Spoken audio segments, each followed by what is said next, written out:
The meeting is now called to order. Will the clerk please call roll to establish a quorum? Yes, commissioners, will you please unmute your microphones? Commissioner Treat? Here. Commissioner Snell is absent. Commissioner Berga? Here. Commissioner Hayes? Here.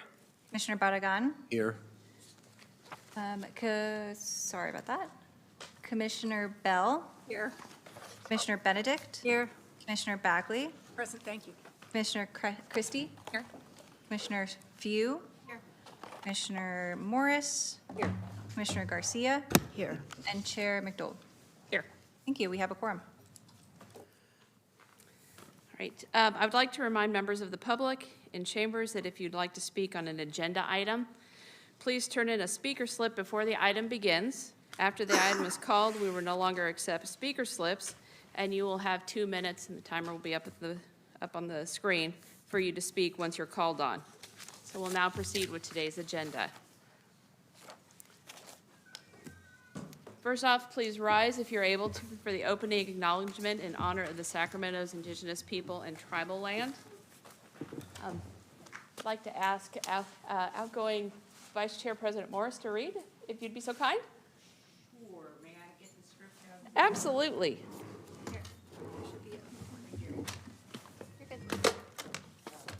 To the original people of this land, the Nisenan people, the Southern Maidu, Valley and Plains Miwok, Wintoon peoples, and the people of the Wilton Rancheria, Sacramento's only federally recognized tribe. May we acknowledge and honor the Native people who came before us and still walk beside us today on these ancestral lands by choosing to gather together today in the active practice of acknowledgement and appreciation for Sacramento's indigenous people's history, contributions, and lives. And thank you. So now please remain standing for the Pledge of Allegiance. I pledge allegiance to the flag of the United States of America and for the republic which stands, one nation, under God, indivisible, with liberty and justice for all.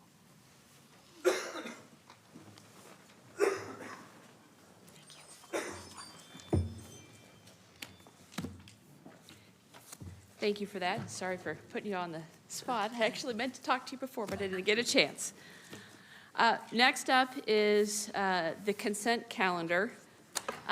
For those in the public, just so you know, a consent calendar is considered as one item, consisting of matters deemed routine and non-controversial and typically adopted in one motion.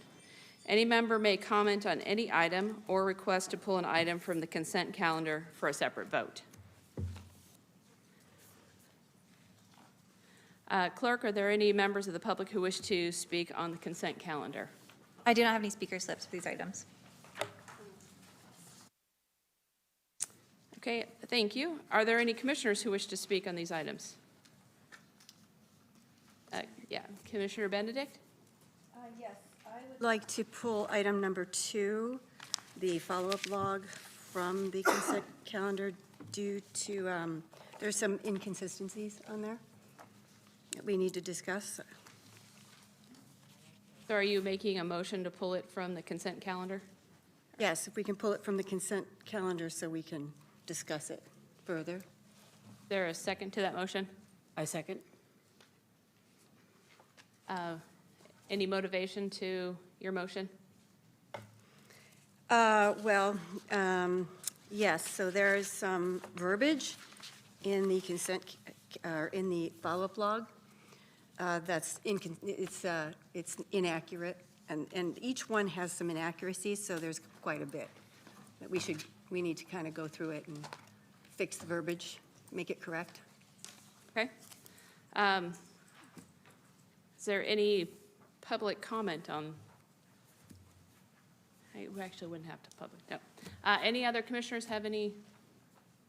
I would like to also ask on the consent calendar that the minutes, that we have a discussion regarding the minutes. There are some inaccuracies. Point of on the order, we minutes. should finish one motion that's on Oh, the I'm floor. sorry, so we're still on 2. Okay, so I guess your question is, do we have other concerns about the follow-up log? I have Correct. many concerns about the follow-up log. And so I would maybe say, maybe we could start at the top and go down, because I think we vote on this first, Okay, gotcha. and then we would move it then to discussion. That'd be great. And then that's where any revisions can be made. Okay, so. So should is there any other discussion on removing it from the consent calendar?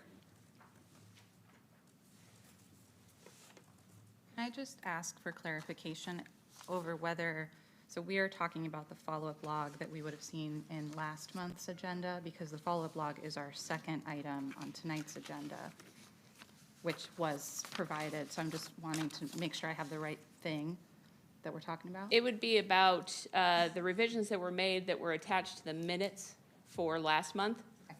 Yes. Thanks. Uh-huh.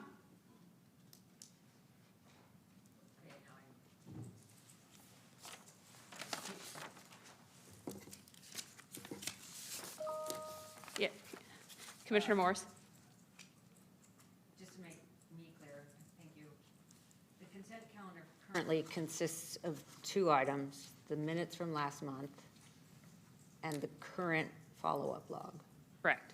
If I'm understanding correctly, Commissioner Bennett asked that this follow-up log be separated from the consent calendar and discussed in more detail.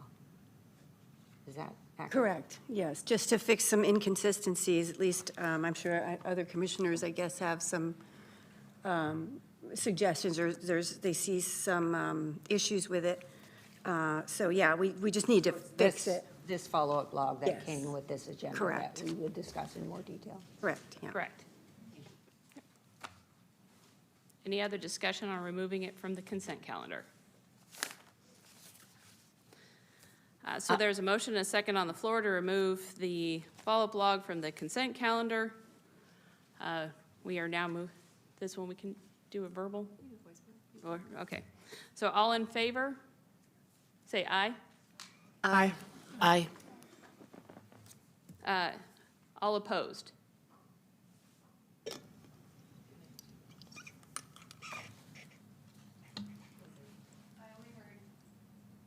I only heard 3 ayes, so I would like to request a roll call vote. at this Okay. time. Thank you. Okay, please unmute your microphones. Commissioner Treat. Aye. Commissioner Snell is absent. Commissioner Verga. Aye. Commissioner Hayes. Aye. Commissioner Barragan. Nay. Commissioner Bell. No. Commissioner Benedict. Aye. Commissioner Bagley. Aye. Commissioner Christie. Nay. Commissioner Few. Aye. Commissioner Garcia, sorry, Commissioner Morris. Abstain. Commissioner Garcia. And Chair McDowell. Aye. Double checking with the city attorney is 7 a passing. Okay, the motion passes. Okay, so the follow-up log will now be moved to the discussion calendar. Yes. I have a special request that has nothing to do with the actual calendar, but our side's kind of slight tonight. Can Commissioner Pugh come over and sit in Doug's seat since they are all sharing computers over there? Is that all right? Yeah. Come on over, Noemi. Thank you, Madam Chair. We have a lot of room over here.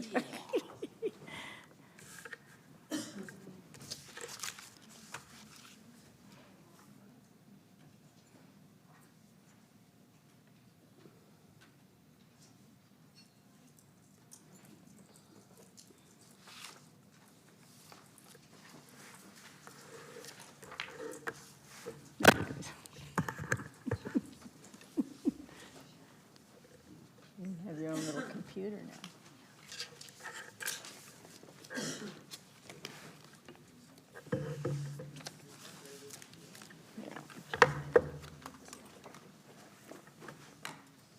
Give Commissioner Few a moment to settle.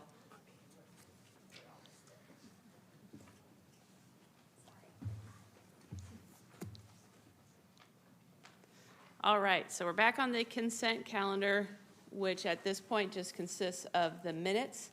If there are revisions to the minutes, those can be proposed without removing it from the consent calendar.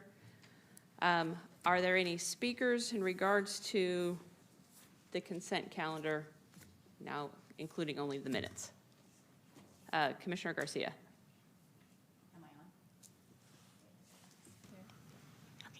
Okay. On the minutes, as far as, I think it's either a correction or it's at least something I wanted to bring up. When we voted for chair and vice chair, that was one vote, and it's separated out into two votes. So as far as I see, that should probably be corrected. I don't know why we ended up doing it in one vote, but it's separated out into two, and I think that should probably be corrected. We'll make that edit. Okay, any other corrections? Excuse me. I would like to ask that I think this needs to be corrected. The minutes need to be corrected because there's no PowerPoint that's attached to the manager's report.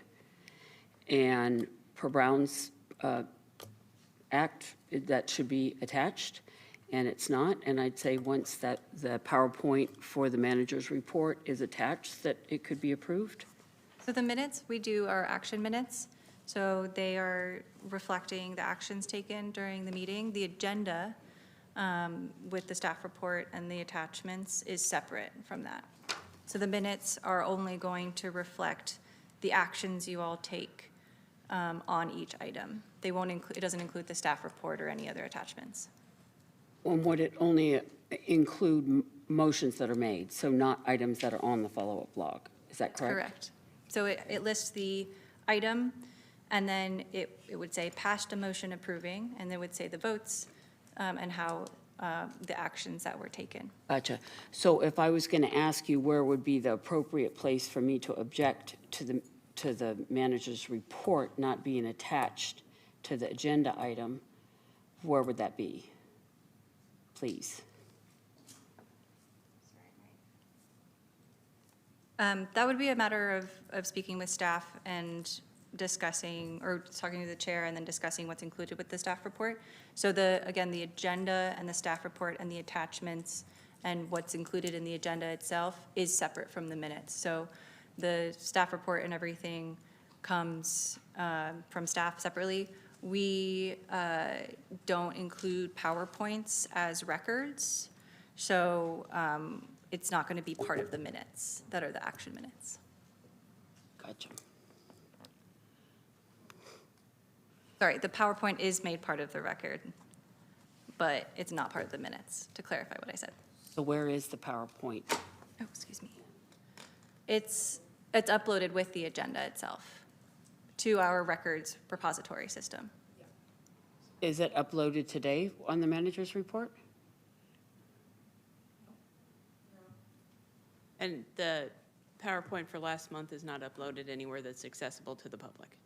It is uploaded to the records site, so you have access to view it there. Yes, so And I'm sure yeah. if you guys request a copy from staff, you may be able to get a copy of it there. Yeah, and we can follow up with, we'll voice your concern to our office, and then also if we'd like, we can show you where to find the records on the city's website, where to find the agenda on the city's website, where to find the minutes, because they are separate. To give you background on why we're asking this, we've had complaints. I've had complaints from members of the public that is not attached to the manager's report for the public to see. I understand, yeah, so we I have, just want to go on the record saying that. okay. Duly noted. Thank you. And I would request as chair that you show me after the meeting where the record site is. I would appreciate it. Right, Mr. Hinderman. Oh, I think Commissioner Benedict's had a I think that's, or is that old? that's old. Okay, sorry. So my understanding, clerk staff, correct me if I'm wrong, is that PowerPoints, historically, the process has been that PowerPoints have been due by 8 a.m. the day of the commission.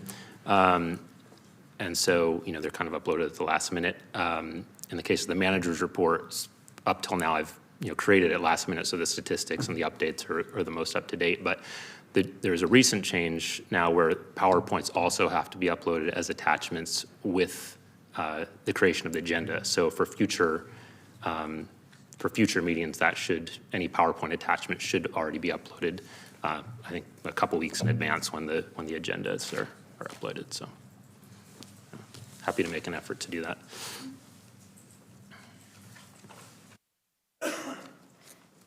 Much appreciated. Commissioner Garcia or Morris?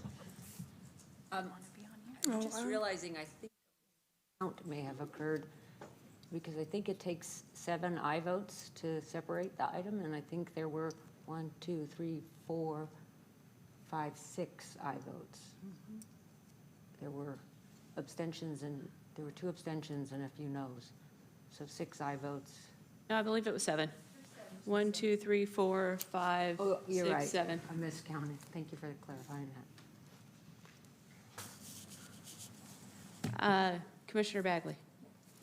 Along this line, and I'm probably out of order because I think it's on the follow-up further down, but I was thinking it would be much easier to deal with the time crunch that the shelter is under for results if we were able to get the statistics for just the month before. That way, you wouldn't feel that you would have to give us the numbers for the first 2 weeks in the current month. So tonight, we probably could have received statistics much earlier with the agenda if they had ended the last day of January, like January 1st to January 31st. And I'm wondering if other commissioners feel the same way. Is it so important to have an extra 2 weeks of stats when we could get them earlier, view them, ponder the numbers, but we would have the month before?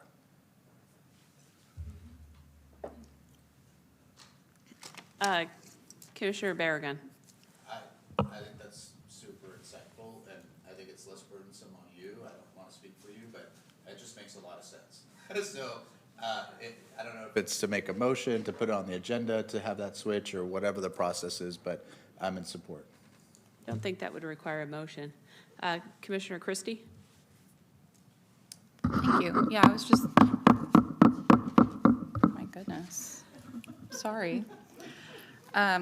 I was going to agree about the statistics, the numbers. I think that makes a lot of sense. But I do like being able to get like to the day updates on the staffing updates and if there's a disease outbreak or like those policy pieces. And I'm not sure how you'd separate them out, but stats make sense, but I like the more current info with everything else. Commissioner Hinderman? Yeah, I'm happy to, if you guys would rather have stats looking back on the previous month, I'm happy to put those together. And I can either send them directly, or if you'd like me to include them with presentation, I'm fine with that as well. And then as far as the most up-to-date reports, that would just need to be like an oral report, essentially. So, but I'm guessing that's fine.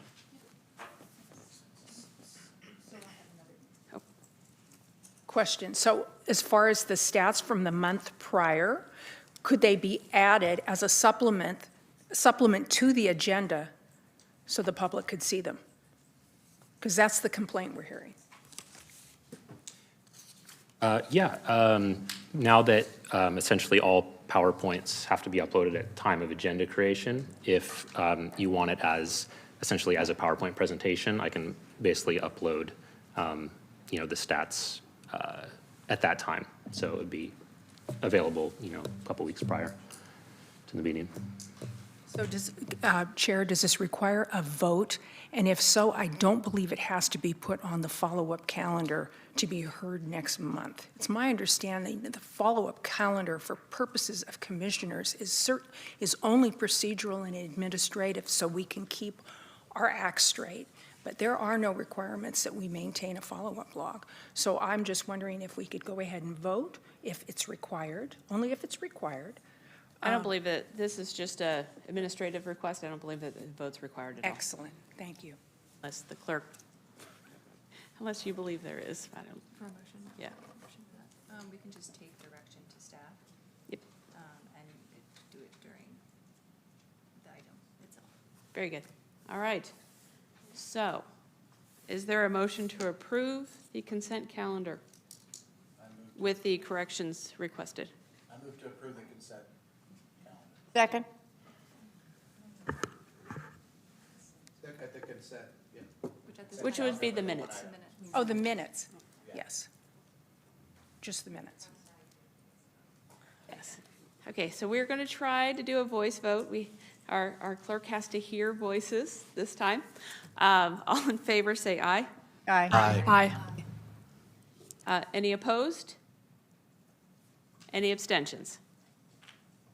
Very good, motion carries. Thank you. Yes. All right, so now we're going to proceed to discussing the follow-up log as requested, and it's been removed, so there can be discussion and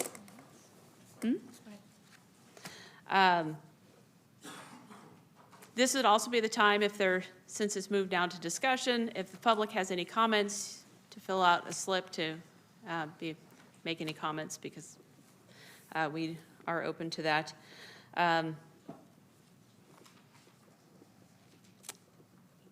So seeing nobody moving to fill out a slip, I'm assuming there's no one in the public who wished to speak on this. Okay. So commissioners who wish to speak on these items on the consent or the follow-up log.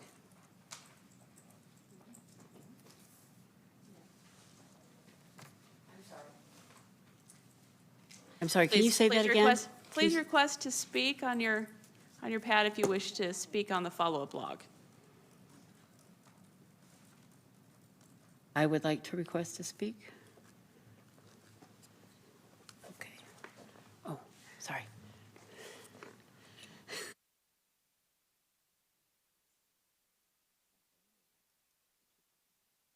Mr. She was last time, so Okay. go to treat. Commissioner Treat. Yes, on the follow-up log, and I found out today from one of the city council members that the vote that we did on the dogs increasing to 4 was coming back to this committee. I don't understand, but can someone, Carson, do you know about that?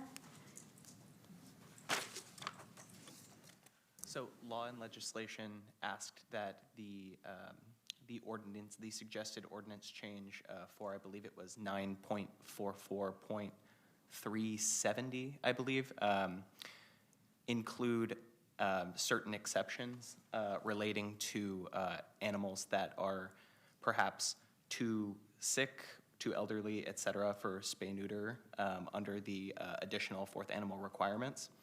So what we're doing now is we are bringing the draft ordinance back to our office, which has its draft ordinance review committee. Once those edits are approved by the attorneys within the draft ordinance review committee, we can then bring the new draft ordinance with those additions to the Animal Wellbeing Commission for consideration. And then we go from there with another vote, and then it goes back through the process again? Correct. Thank you.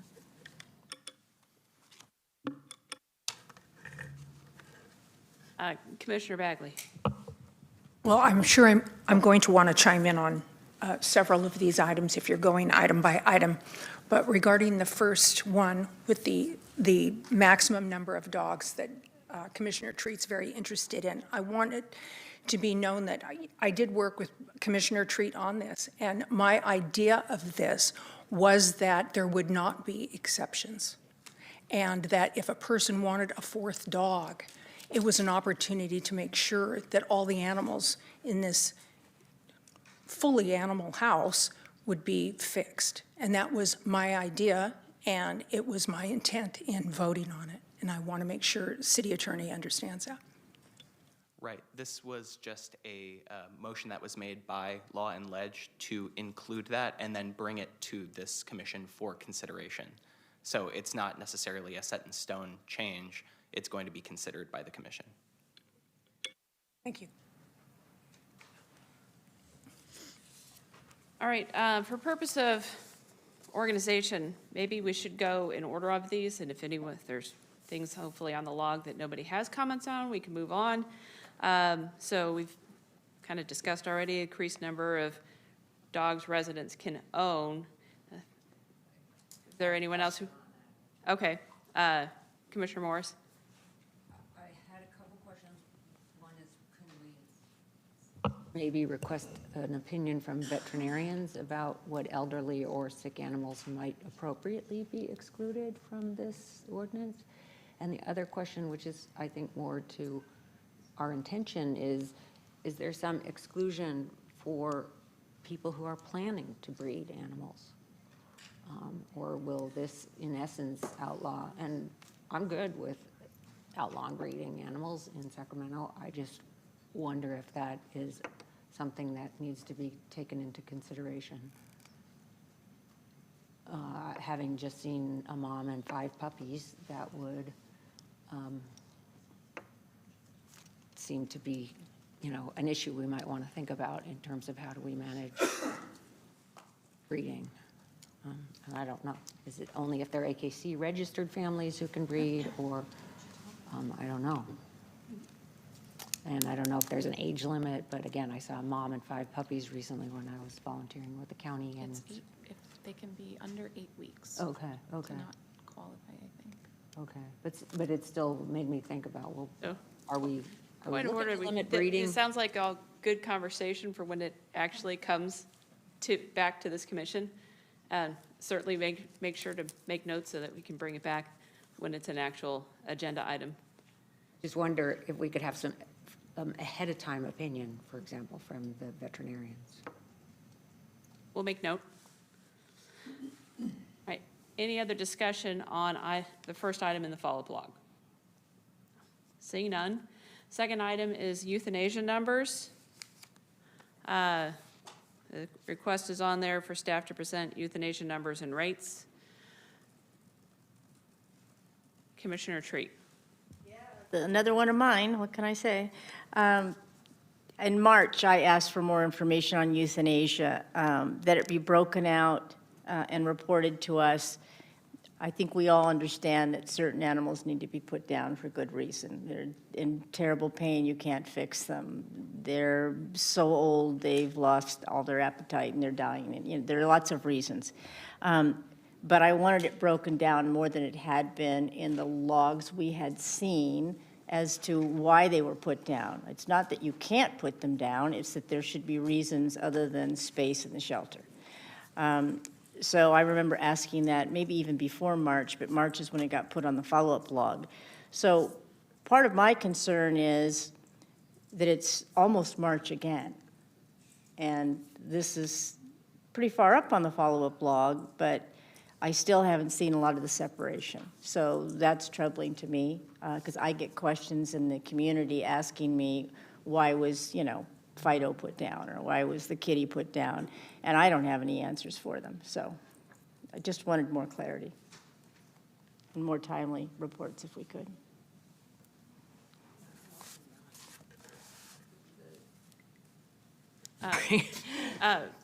Commissioner Bagley?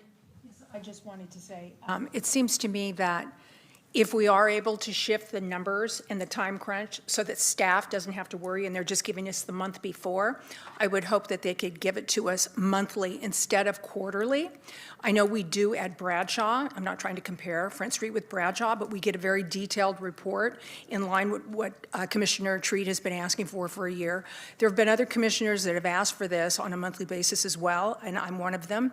I would be interested in seeing it, and I'm hoping that staff can accommodate us and provide them monthly. Now, if there's been a vote and we voted for quarterly, well then I would defer to you, Chair, as to how we change that or take a potential vote to adjust that. So are you making a motion to have it on next month's agenda or some other other timeframe agenda? I don't believe it has to be on a follow-up log. I would make the motion that we be provided with that as one of the statistics of the month before, the total and the breakdown, if possible. In the manager's report. Okay, So there's a motion on the floor for euthanasia numbers to be part of the manager's report. Is there a second to the motion? Second. I'm sorry, I believe this would be appropriate for the follow-up log in this instance because it's making a request for staff to provide specific information.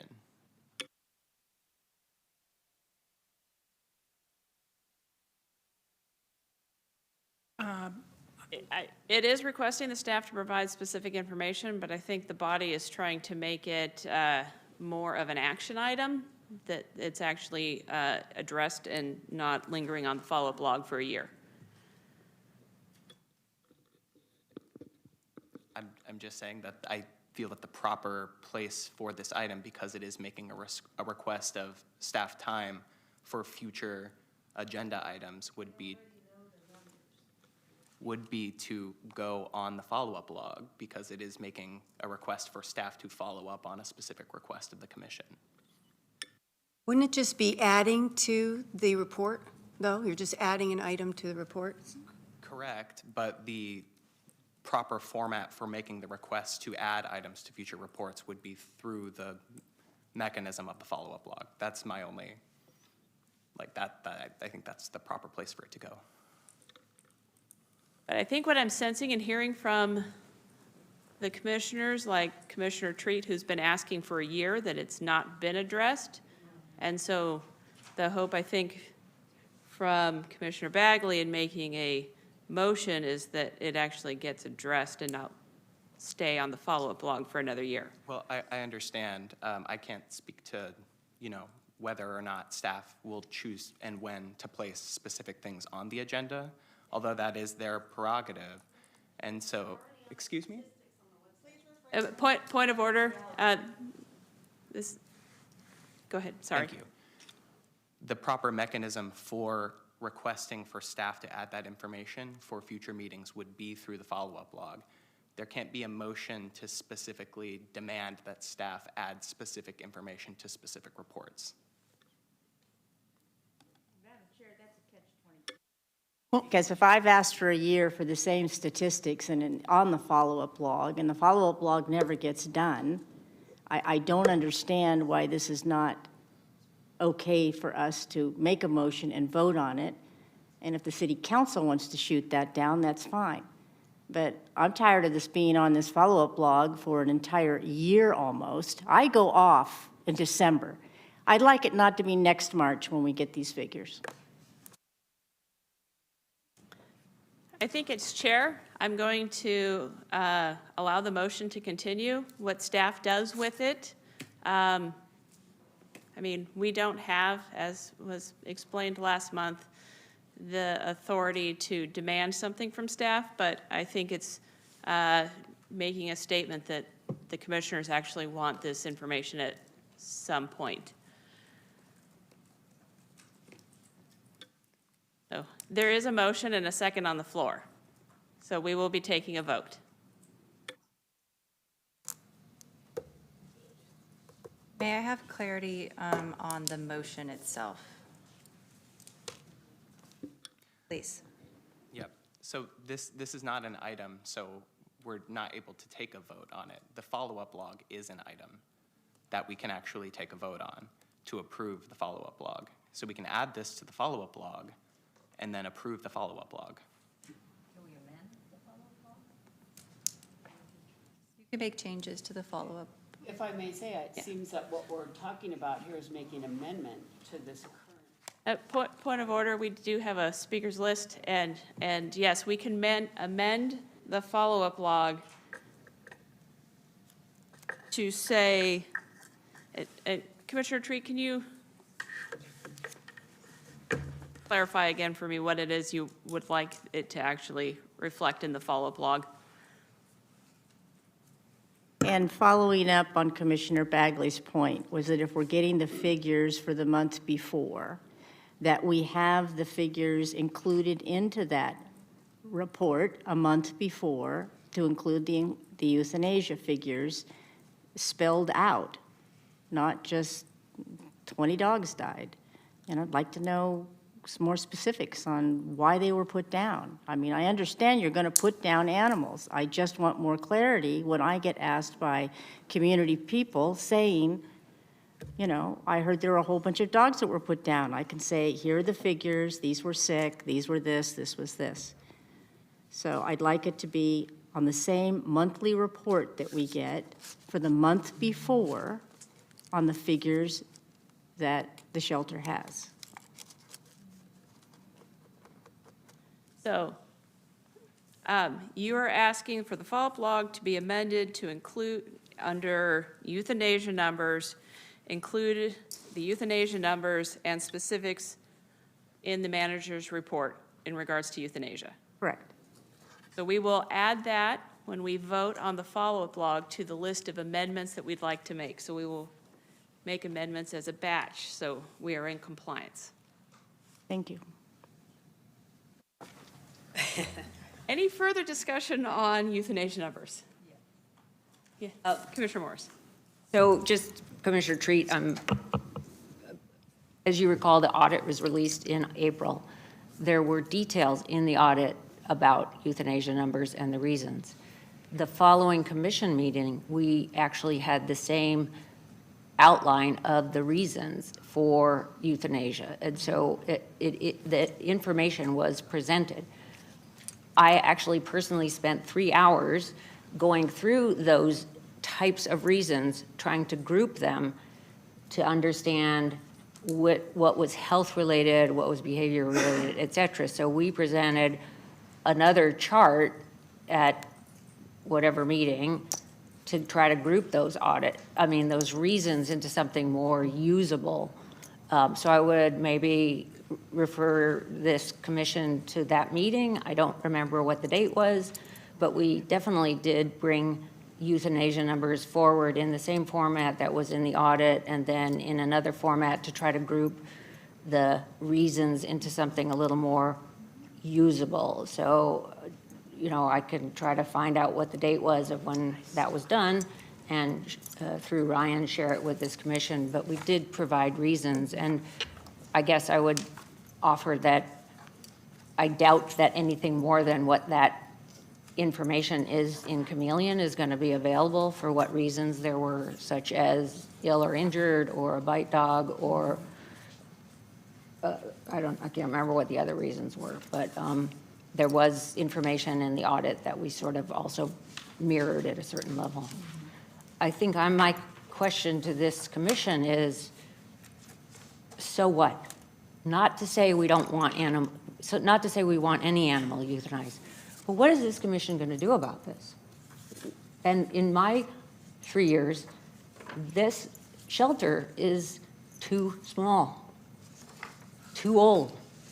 Animals are crowded in there.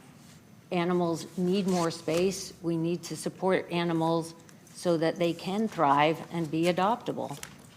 And we can look at all the numbers we want, but until we actually look at the root cause of what's going on here, why do we need to see numbers every month unless we're going to raise the discussion about how to find 8 acres and how to raise $50 million for a new shelter and how to raise the rest of the funding to do a move, and et cetera. You know, looking at the numbers is a discussion point, but I'm still left with, what are we doing with these numbers? What are we doing with how this is? Okay. Commissioner Christie? Okay. I would like to, if we're adding amendments about this topic, I do remember the categories that you had drafted, and I appreciate all your work on that. I would add that we just ask staff on the follow-up log if we could maybe have them spend time, if that's something that they're able to do, and look at maybe some industry standards of those categories and provide not firm definitions that box them in and make things really hard, but give some kind of clarity to us and to the public about what those categories mean. Like, what are some examples of a medical untreatable or a medical treatable? And then there was an unweaned category, and Mr. Zimmerman acknowledged that there were very likely things being miscategorized due to just staff training and time and understandings of those categories. So point well made about what are we going to do with this. But when we have our data accurately categorized, maybe there is an opportunity short of a $50 million building where we can identify a category of animals that are overrepresented for euthanasia. That is something that we can do procedurally, like with identifying more foster homes or more grant for that type of animal or more rescue partners for that type of animal. So that is one way where I could imagine those categories being updated in a way that we can identify some paths forward. Thanks. Very good. Commissioner Benedict. Yes, and this goes back to, you asked the so what? Yeah. So what about these numbers? Well, it ties into the reason why I made a motion to pull the follow-up log from the calendar. It goes into why are these dogs being euthanized, and there's no SOPs at Front Street. Could they go to rescue? Could they go to foster? What about putting a final plea where they can go somewhere else? So it's not just about space. There's nothing that I've seen that tells me that there's some protocol in place to save these animals' lives. These are healthy, adoptable dogs, right? So that's what my issue with the so what is. There's a lot of work that has to be done with coming up with some sort of procedure before we just start killing dogs and cats too, you know? I don't think they're healthy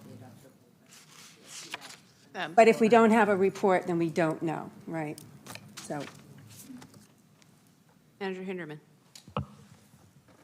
Thanks, Commissioner Treat, for bringing that up. I'm glad you did. I was actually questioning that because I actually put a note on there that if more details were requested to follow up. This was obviously done before I was, I kind of inherited the log as it was. So, I put on there that I presented the stats last time. But I get what you're asking for is specific breakdowns of reasons for euthanasia.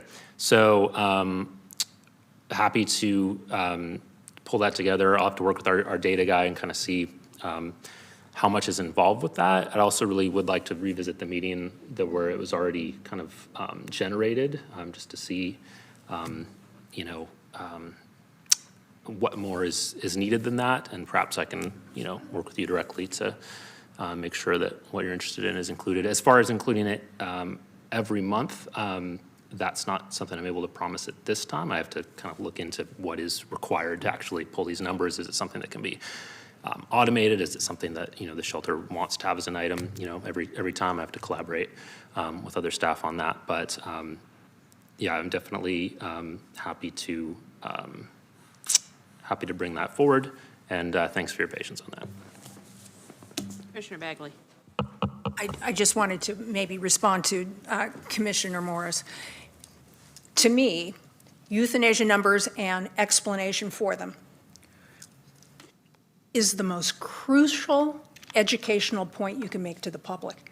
To justify getting a new shelter, to publicize getting a new shelter, and more important, to build robust programs. Now, we have programs, but I think we're lacking in really powerful programs at this shelter. And one of the ways to educate the public in the importance of those programs, and you can name whatever program you want, to make it stronger and make it more effective, is for the public to understand the numbers and the reasons and what's being generated from the community by a lack of education, a lack of humane treatment, and a lack of spay and neuter being the most important program. So that's why and I don't want to go into some details of education that I've experienced. Getting bad things out there, it's like a volcano. The overflow of how you affect and create really good things by showing people the bad. And that's the so what for me. And just to time check, we should, since we do have a few other things on the log and other items on the agenda, so if we can keep our comments short. Commissioner Verga. Ditto, Ms. Begley and Ms. Benedict, thank you. And I think to presume that, so what, and that there's nothing that can be done, even though we see these numbers, is really dangerous thing to do. And for the reasons that Ms. Benedict and Ms. Bagley brought up, we don't need a new shelter in order to try to reduce the number of animals euthanized.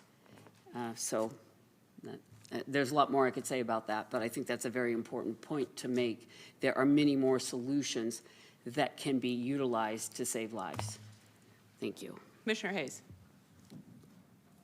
Point of personal privilege, I do have to head out in 15 minutes, so I was wondering if I could make a motion to jump to at-risk dogs, which is something I'm interested in amending or looking at, and then you all can go back to the order of which they're listed in. Unless someone would have to say. Okay, so the at-risk dogs. Commissioner? Yeah, so I just wanted to bring up, I know it says here the status will, it says the shelter communications team is reaching out to the county shelter to get a better understanding and overview of the effectiveness of their final plea program. I brought this up last year in a meeting about how Bradshaw is having great success. Now, while I don't know the stats of the outcomes of the dogs in which are being saved through their county-run page for final plea, they just moved to their own personal, as of January 1 of this year, they just moved to their own personal Instagram, Bradshaw Animal Shelter, to put out final pleas of their own dogs. It is, every post follows the same standard format. It is a bio of the dog, the intake of the dog, the email at the end of the post for the Sac County Rescue Partners email. They've been doing that since January. Every single dog that's gotten posted has gotten rescued, has gotten pulled. That is available through Instagram to the public. I believe it goes on their Facebook as well. But now since they've moved this to their Instagram page, it's basically the same cute photo that you'd post to advertise the dog anywhere else, but it's basically them saying this dog needs out by this time. So I would love if that could be something that the shelter communications team can look into and do on their Instagram. Commissioner Verga? I absolutely agree with you, Julia. Thank you for bringing that up. And we, when we had AB 2265, my nonprofit had AB 2265, which was a legislation that required notification of euthanasia.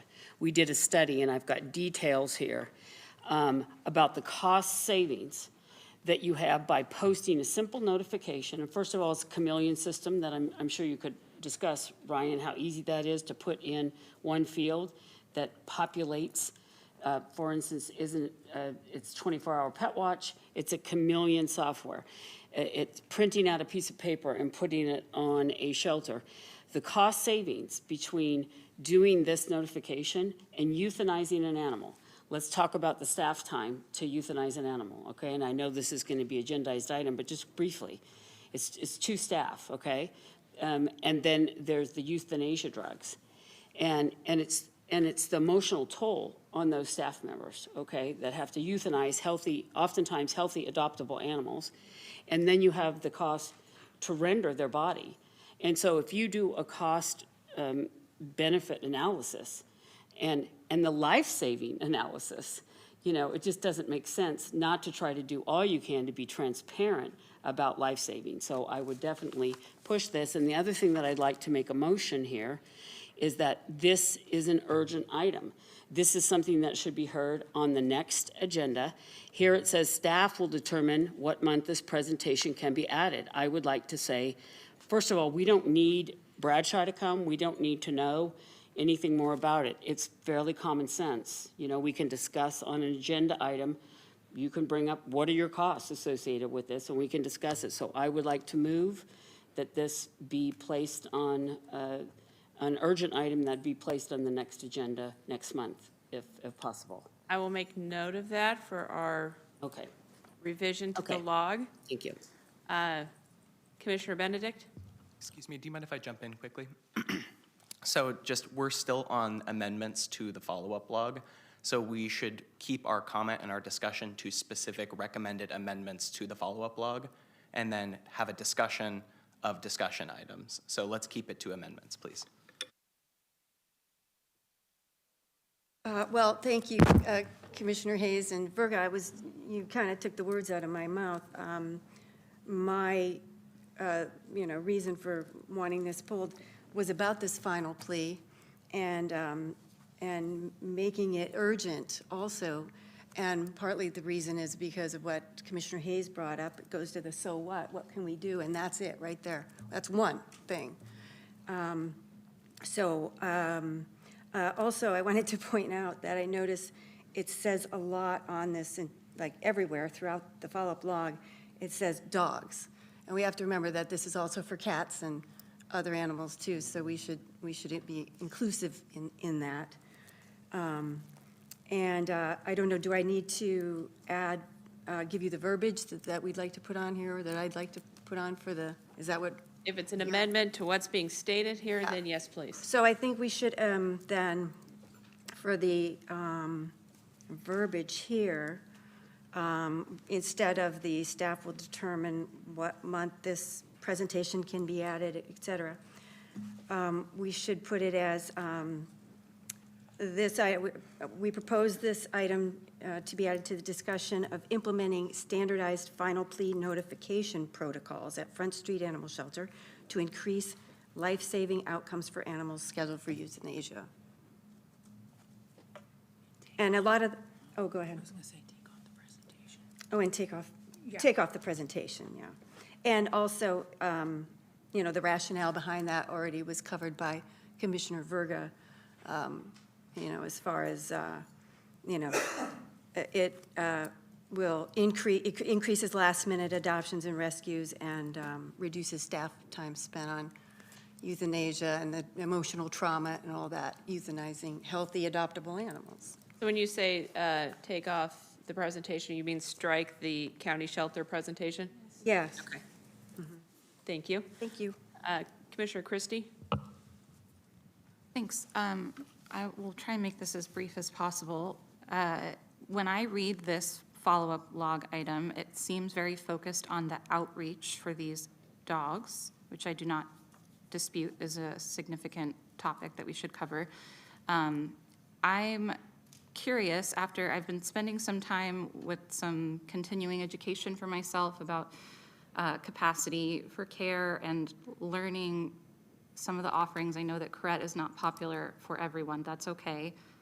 But accumulations of data can be useful, and policies and procedures that are written as templates can be useful. And I've recently seen a policy for at-risk dogs come out of LA County shelters. I could be mistaken. It could be more of a small jurisdiction than that. But they produced, in working with CORET or a similar program, a lengthy, how do we handle at-risk dogs in our facility? And it was for transparency with the community. It looked like it took a lot of their time and energy to create this. It explained methodologies, resources, how animals were determined for certain categories, and then what steps those animals moved through. I acknowledge that that is a significant ask of staff, and I don't think that's something that was going to be achieved quickly, but I think that would be a goal that we could move towards potentially, especially since a template exists and there are organizations to help us attain something like that. If we want to have more transparency in this area, that might be a way to approach it. So are you suggesting to add on to the follow-up log that this commission review that policy as part of our discussion of final plea dogs? I don't know that I can request the commission review something, but if we're able to pass things out, like it seems we are able to do, that might be what I'm suggesting, yes. Okay. Commissioner Virga? What I was going to say now. Well, I guess what I'd say for starters is, as far as discussing capacity of care or any other trends, I think one of the things that's, and we'll segue into something else that needs to be really brought up and paid attention to, is whether or not those trends or policies are legal, and if they follow the law.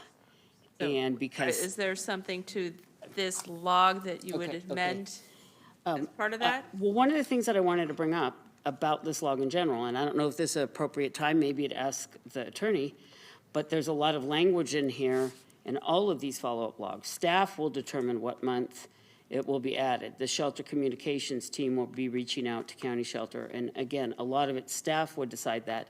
I don't know on the status if a narrative of that kind of discussion is appropriate. It's not what used to be in the log before. For instance, it used to say staff will work with the chair to determine what items placed on the agenda. Staff will work with the chair. This is just in November. So it seems to me that there's a lot of language in the status that I don't understand why it's there.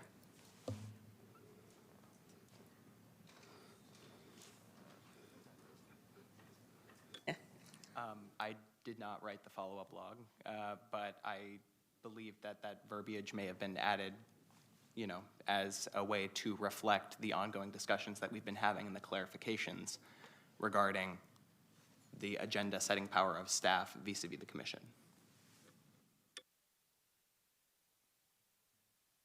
Okay. Other items on the follow-up log that people want to amend what is stated on the follow-up log?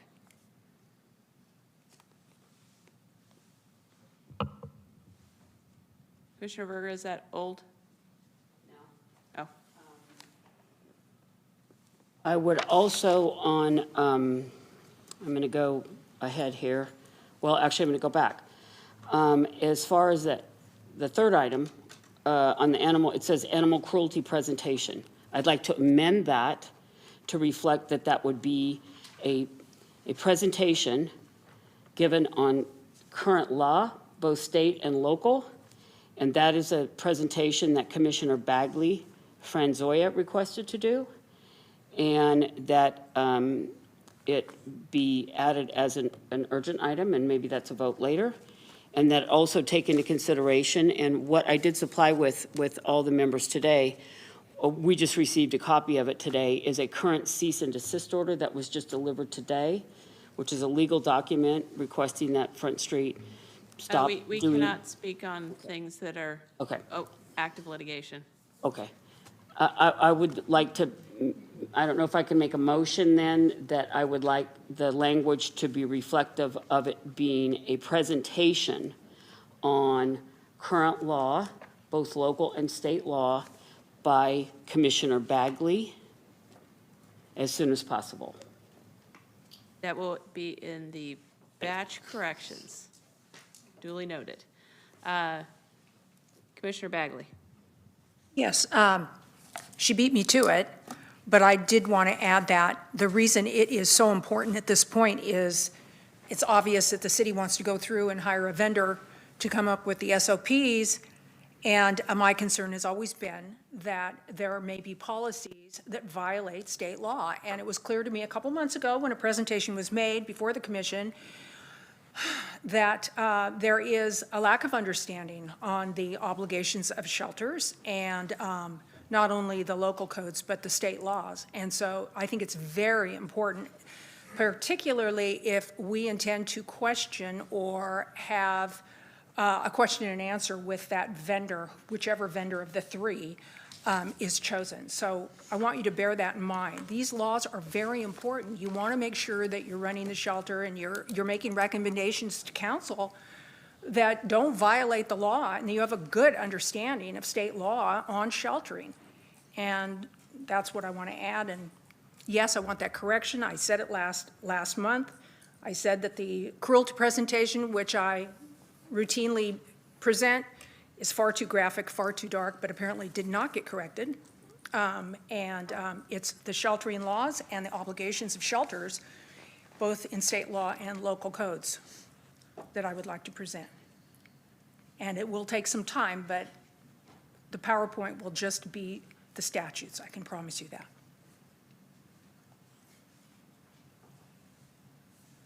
Other items on the log that anyone, that need corrections? Oh, Commissioner Berger. I'm happy to let Kelly go next, but, okay, so Ms. Bagley brought up the SOPs, and the item on the follow-up log, we've discussed, and it was on here before, that the commissioners would like a role in the creation of the SOPs. Now, I understand that it's gone out for a request for proposal, but what I would like to recommend is that there is an ad hoc committee that is created to work with. That, I'm sorry, we can make motions for those kinds of things at a different time, but at this time, we need to focus on strictly language amendments to the follow-up. Okay, the amended language, okay. Okay, okay, so then what I would like to amend this to say, let's see, well, it says request to author policies and procedures, SOPs. I guess I would like to amend it to say, and I don't know if this is appropriate, that the Animal Wellbeing Commission be able to work in consultation with whatever contractor is hired to do the SOPs so that we can have input and collaborate on those SOPs. okay, duly noted, added to the list of corrections. Any other items on the follow-up log that people want amended? Commissioner Benedict? Yeah, we actually, I think we just jumped all the way down the follow. Yeah, we missed a bunch of things here, but back to the Commissioner Bagley's item where the animal cruelty, it says now, but it's supposed to be about animal law. That one, I would like to make a motion to move it to an urgent. It says staff will determine when that presentation can be added, but in light of some concerns that there may be some laws being broken and that they're, we need to look at that a lot sooner than later, I think. And maybe we would even have that at the end of the, can we have that for discussion at the end, too? Possibly?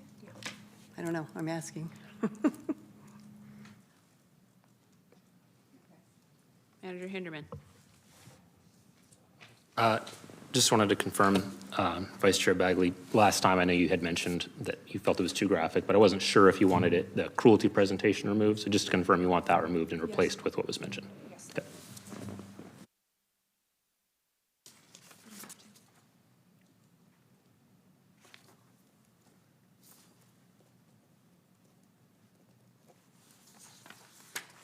Commissioner Berga? So this is in regards to additional log items that we'd like clarification on. So on the second page, the top item, it says spay-neuter policy for second impounds. I think that should read redemption policies in general. And this is something that I know Ms. Bagley has done a lot of research on, and it's actually in current law ordinance, current ordinance that she's very familiar with.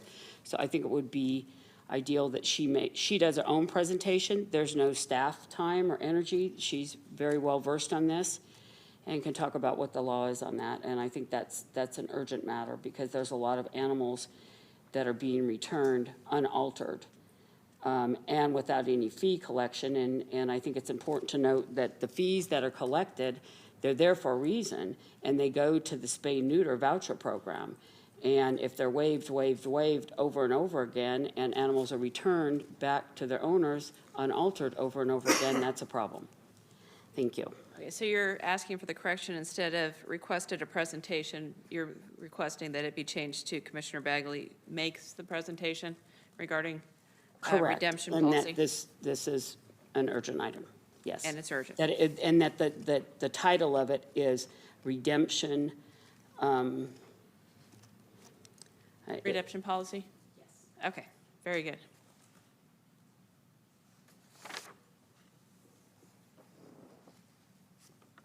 Any other items on the log that need correction? Commissioner Bagley. All right. Regarding that same item, what I mentioned last month, and I am still seeking it today, is for a discussion amongst commissioners on how we can incentivize spay and neuter on the first redemption. And it has to do with the fees that are being ignored currently, in my understanding, but it might be just a cursory understanding. Yes, there's probably should be some know-how on the law, and it doesn't require a presentation. I've passed out the city code to all of you last month, and I will refer you to the code section as to what the city requires on the first and second redemption. The second redemption requires spay and neuter and the fees that are attached to it. The first one does not. I think that as a body, we could come up and brainstorm for some incentivizing to get people to spay and neuter on the first time they come in and return to have their animal returned, dog specifically.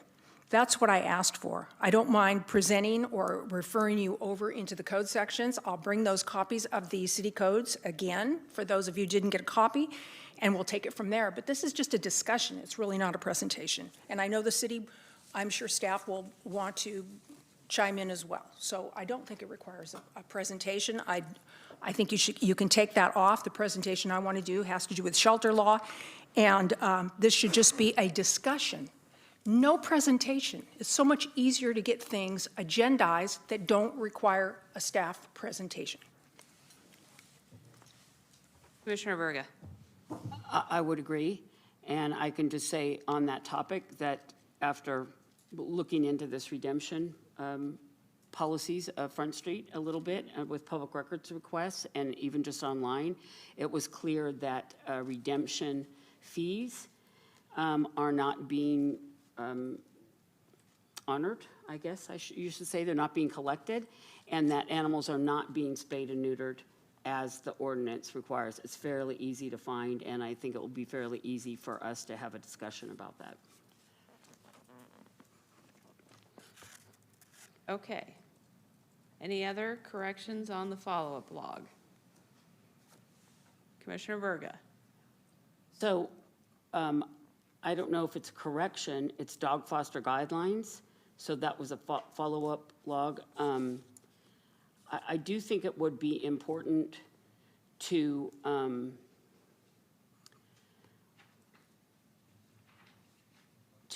make sure that we're clear and that there is something, I guess this is what I would ask for a staff report on, written report or written, yeah, I guess it would be a report from Front Street as to what your foster policies are.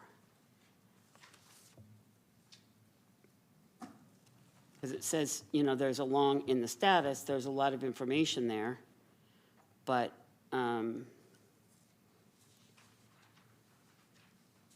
you know, the problem is right now, as it relates to foster guidelines that concerns me, is that animals that are euthanized, they're not always on the euthanasia list. And right now, my understanding is there's not even a euthanasia list going out for cats at all, a red list. And so fostering is really important to be allowed for animals because there's no assurances that they won't be euthanized. So I would like written policies. So we will make note of that.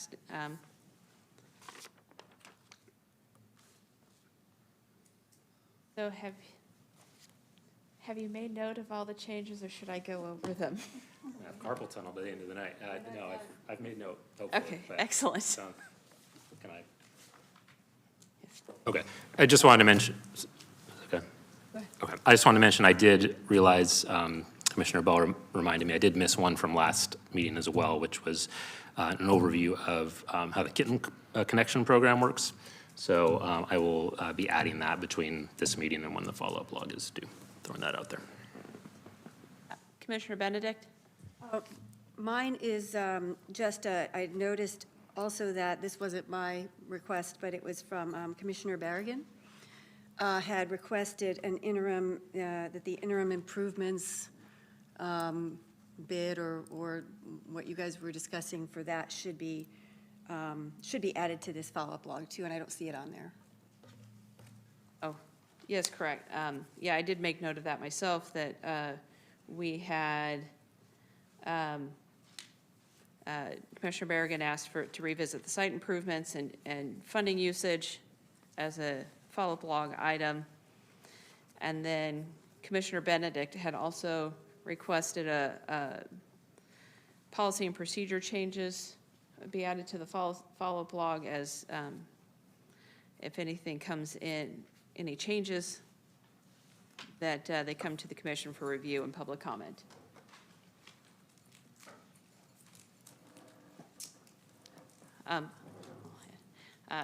Commissioner Bagley. I just had a question, and I understand the reason behind it, all the annotation on the narrative here that Ryan provided. I understand why he felt he wanted to do that this month. I just had a question. It's my understanding that, okay, fostering of healthy dogs is still taking place, but they're not spayed or neutered before they go out. Is that correct? Yeah, they can go out unaltered. Okay, so you no longer do foster to adopt, and I understand that perfectly. They're in the wind, okay? And it's very difficult to get them back, and you're just putting intact animals out into the community. How is this any different? How would you like to amend the log for this? I'm not, that's what I said. It was a question because he provided all this annotation. So I guess that would be a good part of the discussion when it makes it to the agenda. Yes, it would. Well, is it making it to the agenda? Dog foster guidelines? At some point. Commissioner Verga? Cancel. Senator Hinderman? So as far as the dog foster guidelines, we had to kind of choose, this was actually I had this originally as a discussion item for this meeting, but again, we had to pare down the agenda, unfortunately. So we did decide to make it a follow-up log item. I think clearly there's a lot of things that we want to discuss, so I think it's deciding how high of a priority. Everything seems like a priority, right? So, so what I can do for now is add my response to that question into the follow-up log written, and then if we get to the point where we say, hey, this is now our top item to really get into the weeds of the details of the foster program, or maybe if I'm able to provide a written, thorough written description of how the whole thing works, then I could do that. But I think for now, between this month and the next month, what I'll commit to is providing a written response to what you just brought up. Okay, thank you. Yep. Commissioner Verga? I did just want to clarify in the final plea, and I think we already discussed it, that applied to both cats and dogs. The final plea.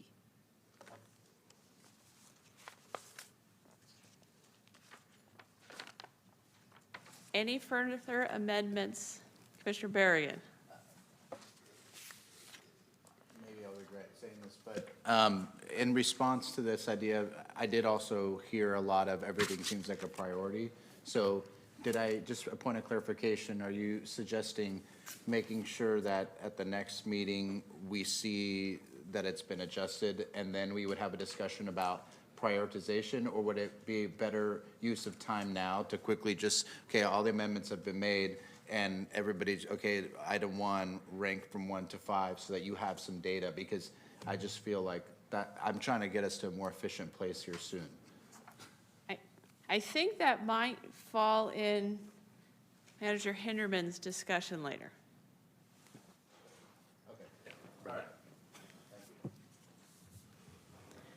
Any other amendments? Is there a motion to approve the follow-up log as amended? So moved. Second? I'll second. All right, we'll try the verbal vote again. All in favor, say aye. Aye. Any opposed? Any abstentions? Motion passes. Motion passes. Thank you all for that robust discussion about the follow-up log. All right, moving on to our actual agenda. It is fairly light tonight on the discussion calendar. First up, we have Manager Hinderman's monthly report.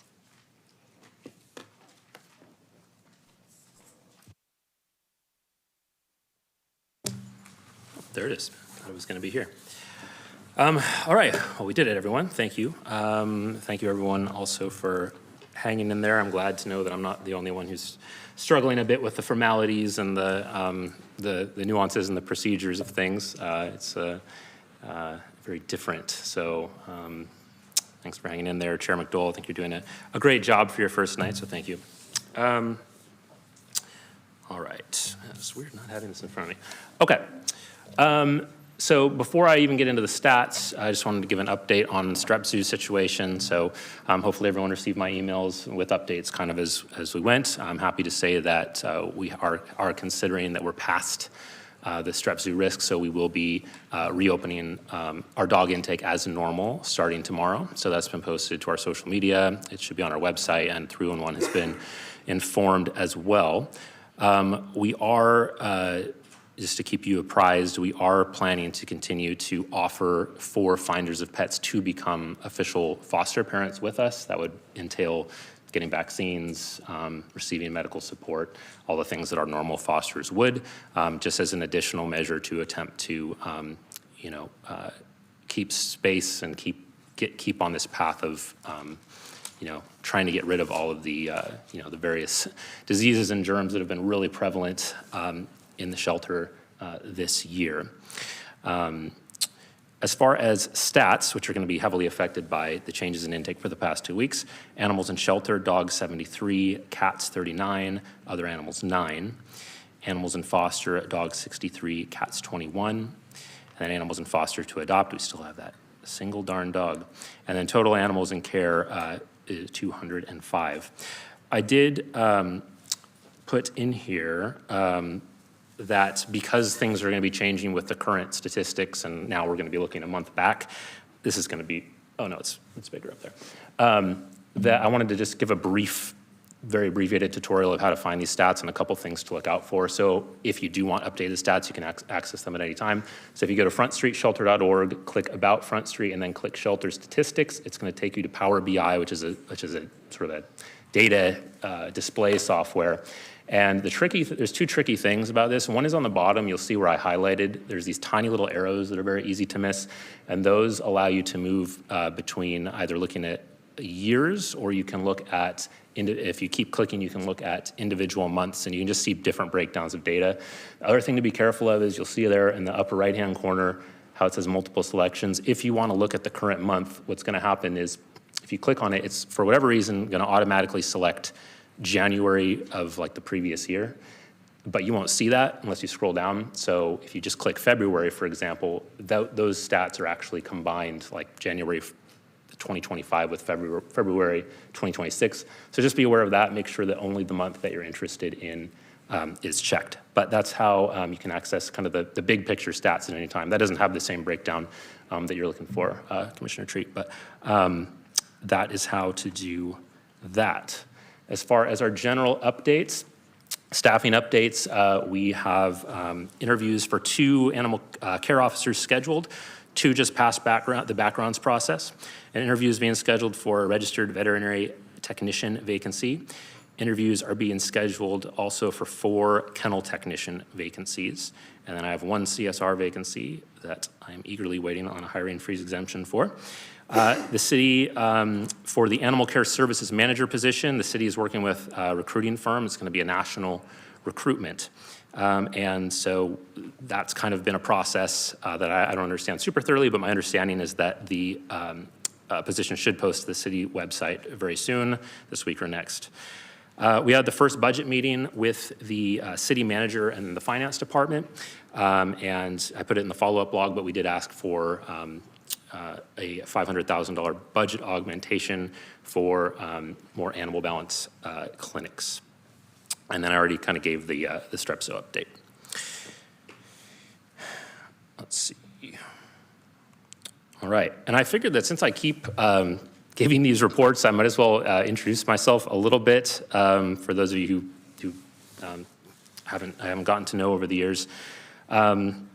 And kind of to state that I know that many of you expressed that you would, prefer to have the shelter manager in my spot. But it will continue to be me for the foreseeable future. It is not uncommon for non-director level staff to attend these sorts of commissions in the city.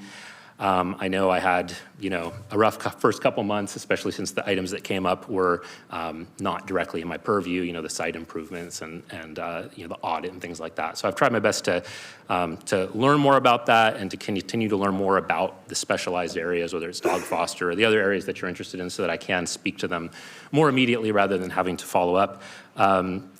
That said, for a lot of the items that you're interested in bringing up, whether it's intake guidelines or what are our return to owner protocols or marketing related things, I probably will be the staff member that's most specialized in a lot of those things and perhaps best able to speak on them. So I'm hoping that I can be useful to the commission on those items.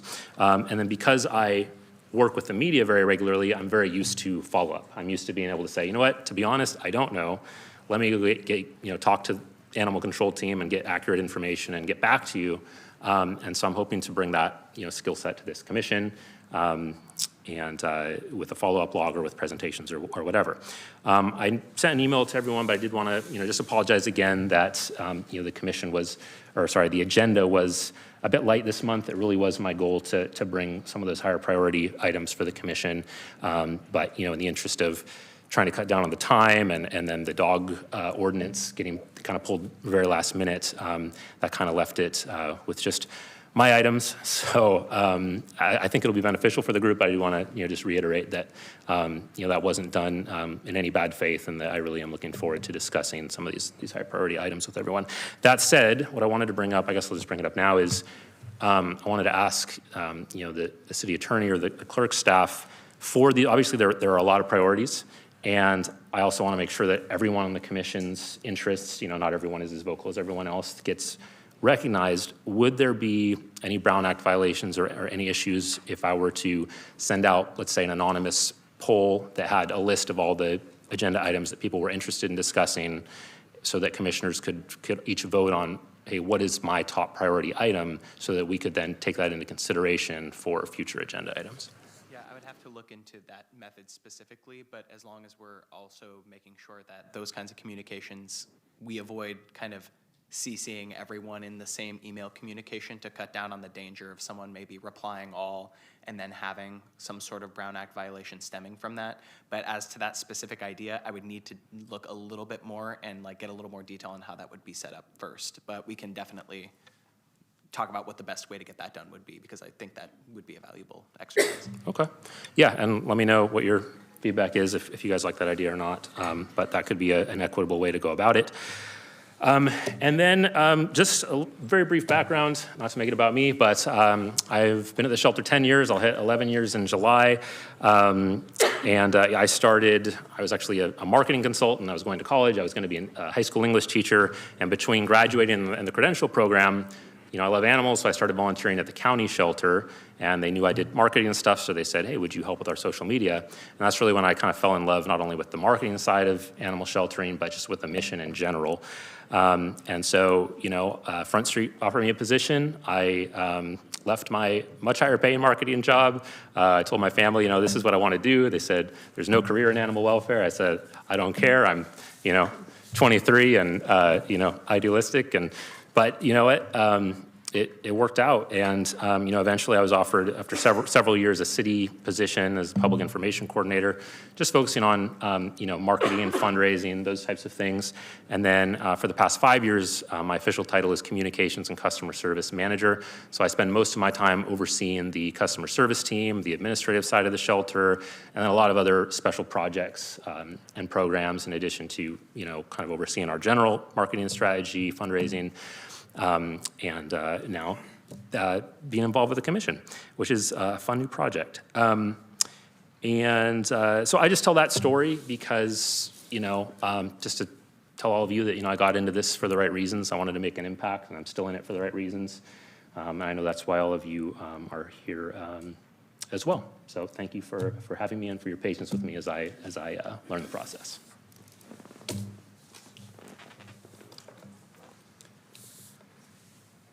Commissioner Benedict. Yeah, am I allowed to ask a couple questions regarding the report? Yes. Okay, I just, I wasn't sure, how many days was the shelter closed for intake for this strep zoo? It would have been from, it was 2 Wednesdays ago. So when was that? Was that the 4th? I think it was no, that would have been, wait, no, that would have been the 28th, and then no. Yeah, 28th, and then we were originally considering lifting the restrictions on the 4th, but our veterinary team decided it would be best to extend to today. So I believe that'd be 14 days. 14 days. Okay, and then, so I'm just curious as to how, I'm bringing an animal to the shelter, and you're not intaking any animals. What are people told? Like, how do you handle that? That's how we've handled it in the past 2 weeks. Yeah. So basically several options. So one was that they could foster the pet through our shelter, right? So kind of similar to what I talked about earlier, we would provide, vaccine support, get it in the system, get it on the website, so the owner could find it on the website, ask them to attempt to reach out to find the owner while they had the animal in their care, and they could do these extra steps. And they should have also been provided a handout with a comprehensive list of tips to find the owner. The other option is, hey, you can find a friend or family member who would be willing to do this. We also provided like a social media template for people to say, hey, I have this pet, the shelter is going through this situation, they will provide all this care, all you have to do is provide a safe space until this date. So that was a second option, and a third option, if they weren't willing to do, well, actually, I guess there's 4. A third option was, hey, can you hold on to this pet very short term while we find one of our already registered foster parents to meet with you or meet at the shelter to get this pet. And lastly, if they weren't willing to do any of that, we made our reception building basically like a clean building where we would take them in, take the animals in temporarily until we could get one of our registered foster parents to come and pick it up. And luckily, a lot of our foster parents were very on board with this. People really respond to emergencies, especially animal emergencies, with a great deal of enthusiasm. And then we did have a partner who asked to be remained anonymous, who we were able to send our small dogs to for a lot of the time that we were doing that, yeah. Thank you. Yep. And point of order, I'm sorry, I forgot to ask if we have speakers, public speakers on this item. I have one speaker on this item, Elise Mize.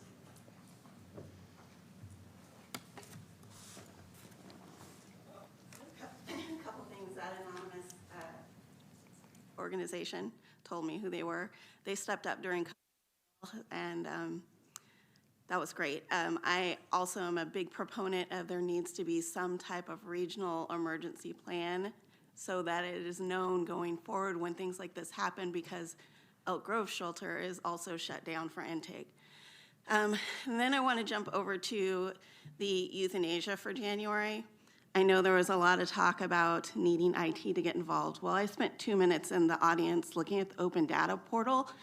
There were 43 behavioral euthanasias, 7 biters, 2 dangerous dogs, 9 medically contagious, 2 medically treatable, 44 medically untreatable, 1 owner requested, 2 potentially dangerous dogs, and 5 physical conditions. It took 2 minutes. Thank you. That's all the speakers I have for this item. All right, moving back to our commissioners, Commissioner Christie. Thank you, Ryan, for all of that, and for hearing your background after having you up here all these months. It was nice to hear more from you. I just wanted to acknowledge the improvement that I've seen in the communication from staff in the last month, but even a little bit before that. I really appreciate that, and particularly when there's a zoonotic disease outbreak and the proactive, clear info that you shared with commissioners about what strep zoo is, what are some of the best, standards to follow. That was super helpful. And I wanted to ask if it's possible for staff, or is it too much to ask that we get continued updates for other outbreaks? Or I don't know how common pan-Luc and parvovirus outbreaks are at the shelter, but things that affect intake certainly would be helpful for us to kind of keep tabs on, and to just kind of get those real-time updates on openings and closings of animal intake. Yeah, I think certainly for things like that, that are more major, sure, you probably need to know about every case of Giardia we have, but yeah, for things that are affecting, intake or the public, or you may hear, feedback, or if it's newsworthy in any way, typically in situations like that, we'll also notify council. It's typically the first group will notify. In this case, council found out first, and then the commission, and then we were able to kind of do, further public communications. So yeah, we'll keep you apprised. Commissioner Bagley? Yeah, I just had a question. Ryan, I know that some small dogs were transferred to another shelter and some large dogs were transferred to another shelter. Do those dogs ever come back, or do they stay with those shelter? Is there a legal transfer then to those shelters that helped you out? I'd have to follow up. I could put that on the follow-up log if you'd like. Because originally, when I spoke with them, there wasn't a promise to keep them and return them, or to adopt them out. They wanted to retain the option of bringing them back to us. I'm not aware that that's happened, but I can find out if that's something you'd like to. Well, it goes into another question, Okay. because you had some live release numbers on here, and you had some transfer numbers. And so I've always wondered, if you are giving dogs or transferring dogs to other shelters locally or out of state even, if you do follow up to determine the disposition of those dogs, I would venture you do not, because it sounds very labor intensive, but do you consider those and put those in your live release stats because you transferred them and transferred legal ownership to those recipients? Like 40 dogs, or, that's what you've done in the past. If a dog has a live outcome, including transfer to another organization, then it would be included in statistics. And that's without the follow-up of determining from that recipient or destination shelter whether or not it was put down, whatever the disposition was, whether it was actually adopted, you would consider it live release. The Right, shelter if would it consider- was that's- live release from our shelter, we would Yeah. say that, as part of our live release rate, but yeah, that'd be quite a process, it'd be interesting, but yeah, not something that we do currently. It's just another reason why live release numbers always seem disingenuous. Yeah, and I do want to point out that those numbers up there were not the current February numbers, that was, like I said, it was the January of last year combined with February, so yeah, my bad on that, but then I realized, I should probably tell the commission so they don't make the same mistake I just did if they're looking, so, yeah. Commissioner Berga? I just wanted to say that Ryan did the best social media posts ever, and I wish he would still do some of them. They were nutty and crazy and wonderful, and I think it helped a lot of animals. So I think you should consider reprising your role. What costume was I wearing? You had a lot of little Superman costumes, and, they were great. I do want to give our new public information coordinator, Andrea Haverland, a shout out. She did conceptualize the idea in partnership with a number of other staff to do the Thanksgiving idea, where we gave Thanksgiving dinner to all the pets and the staff stayed overnight. That received I think it was 24,000 likes on Instagram. I think 22,000 on Facebook. So give her a shout out for that. Yeah. And I just wanted to say to Samantha Christie, I think that's a great idea to do updates to commissioners on any kind of, like if it's parvo or Panluke with the cats, and all of that makes a big difference. And then I did wonder about if Front Street does have a plan in place when these things happen. I just wondered if you reach out to Bradshaw. I know, SPCA was taking some of your animals, but to all the other shelters in the area, are they apprised and made aware of, what the circumstances are? Because I would imagine there was a lot of impact that they had for that. We don't have like a formal, either like emergency plan or like a formal, communications, like when something goes wrong, do we have like a group, of directors? That's a good idea, because they should know, because it's also possible that if there's a trend here, there could be a trend elsewhere. So I think that's a strong idea. I think in terms of asking other shelters, we're just so used to everyone being so full that we don't even consider that an option. But But as far as like sort of an emergency plan or something like that for these sorts of things, you know, it's a good idea. I mean, we're open to collaboration for sure. So. And I do have another comment.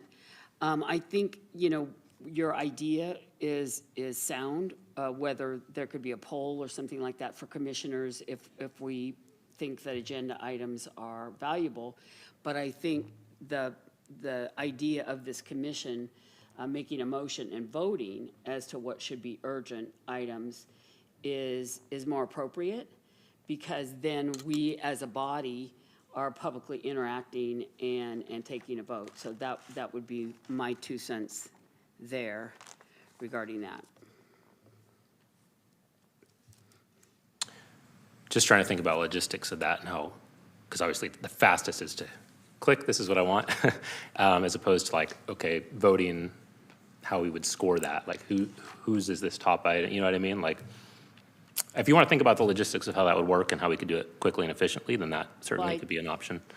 I would say, I mean, the way I would see this here, my role would be that I could make a motion, and I think it would be in the follow-up log, commissioners' comments, that I would make a motion that follow-up log item final plea be advanced to the next agenda. And that could be a motion and a second and a vote. Is that correct, Chair? Or would that make sense? I would have to look at the commission handbook on that. Gotcha. But there is definitely information in there about motions, yes. Commissioner Benedict. Hi, yeah, my, on the log that we were just talking about, my concern might be that isn't that kind of a violation of the Brown Act? I'm not sure, because if we're communicating and making votes outside of the public that the public doesn't know about, would that be a violation as opposed to doing it during a commission meeting? That was kind of my concern and why I hesitated to provide live legal advice right now. I would need to look a little bit more into the specific case law about similar facts in other cases where the Brown Act has been litigated or discussed in the courts to see about that specific idea. But we are trying to avoid a situation where we have an unpublic meeting that violates the Brown Act. And I think the idea sounds potentially very helpful, but it could also sound like there's a potential for a daisy chain meeting to be established potentially with that idea. So I just need a little more time to look into that. Commissioner Treat? Ryan, I'd like to thank you very much. I've gotten more communication from you in the last 2 months than I have like the whole year. And it's always very helpful.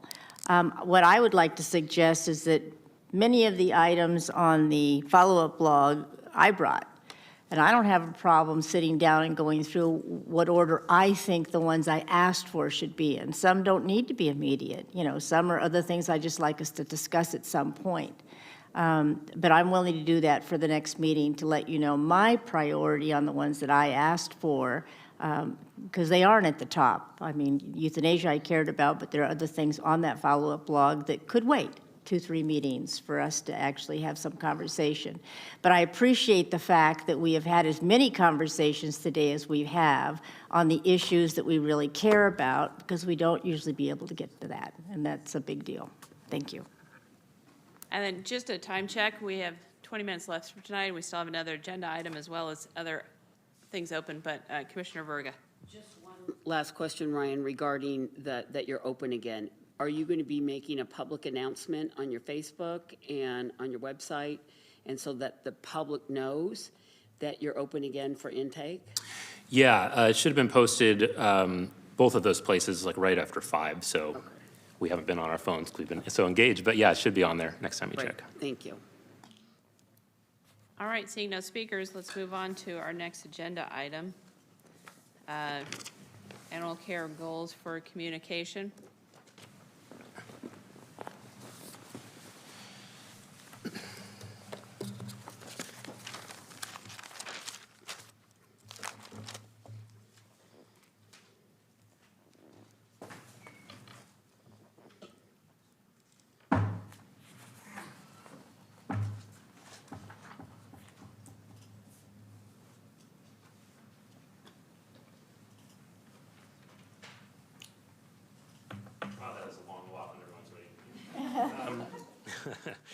I guess I should also say, do we want to, just so we don't have to stop the presentation, as much as I was really wanting to keep this in 2 hours, or do we want to sort of get, since we're getting close, motion to extend, so this doesn't need to get pushed to a different day?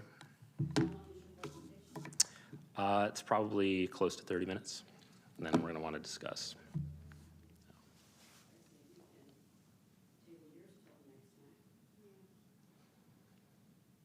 I think, we've been hearing a lot about how important it is to keep within the timeframe, so that's where I would move. So Commissioner Berger, you're moving to table the presentation? I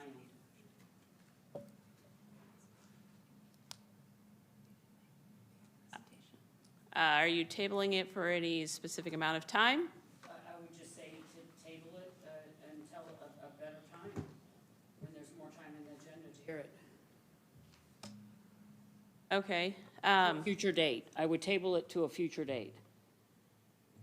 So I'm being told as chair, I can move the presentation to a future meeting. So you could waive the presentation itself, and CAO, correct me if I'm wrong. You can waive the presentation itself, and you can discuss the item without the PowerPoint. You can also move this item to a future agenda date uncertain, I or would like to date move certain. to hear the presentation at a future date. Okay, so you're moving to table this agenda item for this meeting to a future date. Correct. Is there a second to that? Second that.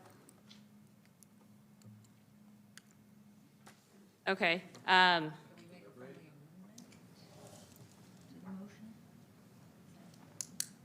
So, well, first, the motion maker can motivate their motion.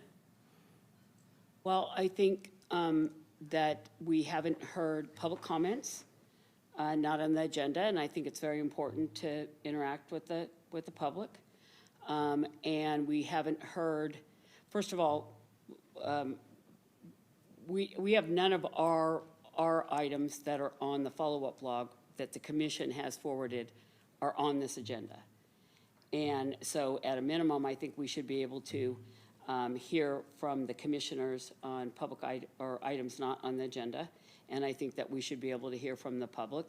And I think we should be able to, we need to be able to stay in our time frame and not go past 7:30 anymore, as we have been, because we hear that that's why there's been a problem. So that is what I would recommend. And I think if Ryan's taken all this time and energy to do this presentation, that we should make sure that he has enough time to do it without going past 7:30.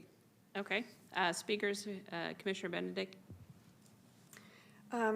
Yes, and we do have a lot more business to talk about from the follow-up log as far as prioritizing. Didn't we have some discussion that we had to do too in 15 minutes? We don't have a lot of time, and I'd hate to cut him short. But also, I have a question too, because this item was not on the follow-up log to be moved over. Okay. Commissioner Morris? I was wondering about the idea of, and I'm looking at the clerk, if we could request if this is put over to a specific meeting, like to the next meeting, so it doesn't hang out there. Yeah, you can make a friendly amendment. That's the friendly amendment I was going to offer, if Commissioner Berger sees that as friendly, to move it to a specific meeting, for example, the March meeting.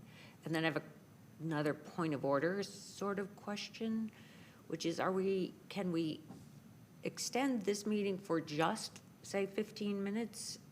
You can extend it for 1 hour. You It can needs to only end by extend it for an 8:30. hour. Okay, thank you for clarifying that. So that's questions. Okay, so there's a amendment to the motion on the floor. Is there a second to amending it to state specifically next month? If Commissioner Verga accepts the friendly amendment.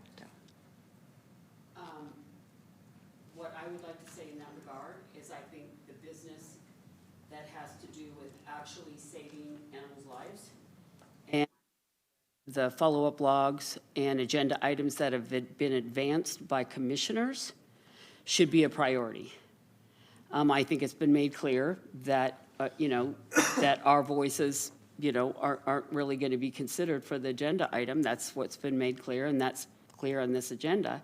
So for myself, I'm not sure how that works, but I would object to it being placed at a specific time because I believe that the follow-up log items that we already have been, like, for instance, have been on the log for a long time, should take precedence. Commissioner Berrigan?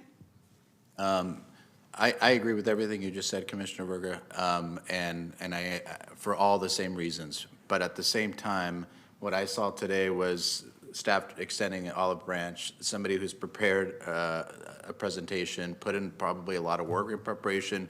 I've been in that seat of being the staff, and I'm sensitive to that. So I think that the compromise here is, as Commissioner Leah is suggesting, which is if we add a deference and respect, but also an acknowledgement of all the points that you made, I would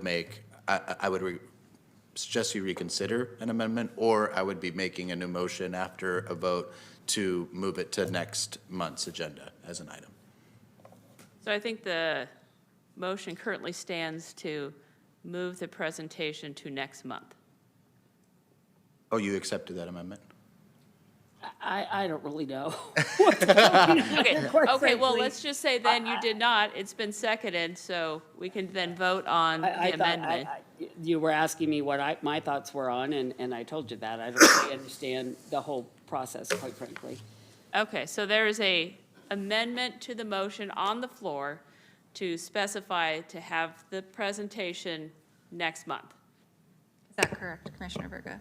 Well, that's. I can say what I have. I have a motion by Commissioner Verga, seconded by Benedict, to move the item to a future meeting uncertain. Then I have a friendly amendment suggesting that we instead move to next month's meeting.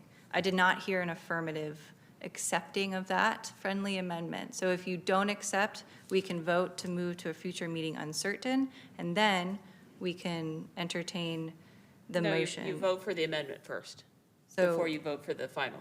No, so if you do Yes, not that's- accept the friendly amendment, we would vote to move to a future meeting uncertain. And then if it does not pass, then we can vote on a potential second motion. Is that correct, City Attorney?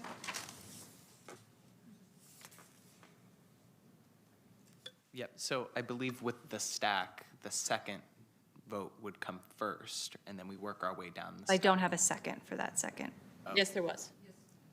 I missed it. Berrigan. I seconded the amendment request. Okay, so then it would be a motion by Commissioner Morris, seconded by Barragan. Is that correct? Okay, that is what I have to move it to next month. Can I make another friendly amendment to that? Oh, Yeah, you can stack them. Okay, so it's going to stack on that. If we're going to move this to the next commission meeting, I make a friendly amendment to extend the meeting by 1 hour since it's a 30-minute presentation. I don't think we can extend a future meeting's time frame without being at that meeting. Yeah, I think it would be proper to wait until the next meeting, and then at that meeting, vote to extend the meeting. For example, we might move quickly through the follow-up log part and have more time for discussions. Just asking.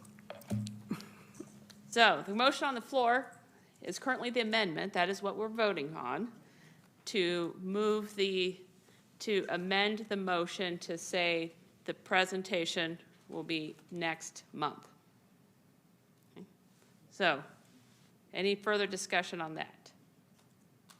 Okay. All in favor? Aye. Aye. All opposed? So, one opposed. Any Can I get abstentions? can I have clarification? Who knows the nay? Commissioner Benedict? Okay, thank you. And abstentions? I think I'll abstain. I will abstain as well. But we have enough, correct? So, motion on the floor, sorry, Manager Hinderman, is Okay, more time to practice. to to postpone your presentation until next month.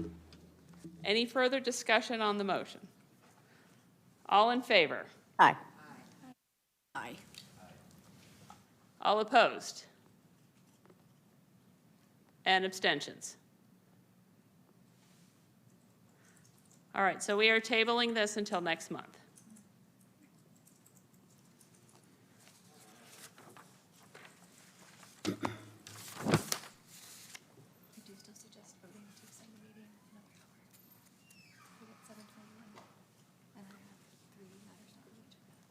Okay. So we now have 9 minutes remaining to this. We have 3 public speakers for meeting, or things not on the agenda. Our city clerk is recommending that we take a vote to extend the meeting. I guess we have to vote for them to an hour block? 1 hour? Do we have to? It's up to you. You can continue going. If there's not a motion to extend, you would need to stop at 7:30. Commissioner Treat? Yes, so you have to extend for an hour, but we can end early. Okay. Very good. Okay. Oh, Commissioner Morris? All right, so is there a motion to extend for an hour? Up to an hour? So moved. There a second? Any discussion? All in favor? Aye. Aye. Any opposed? Yes, I'm opposed. And any abstentions? All right, so back to our agenda. Commissioner comments. So this is also, by the way, a place where it can be proposed to create ad hoc committees, for those who were asking about that earlier. But Commissioner Treat. Oh, I'm sorry, canceled request.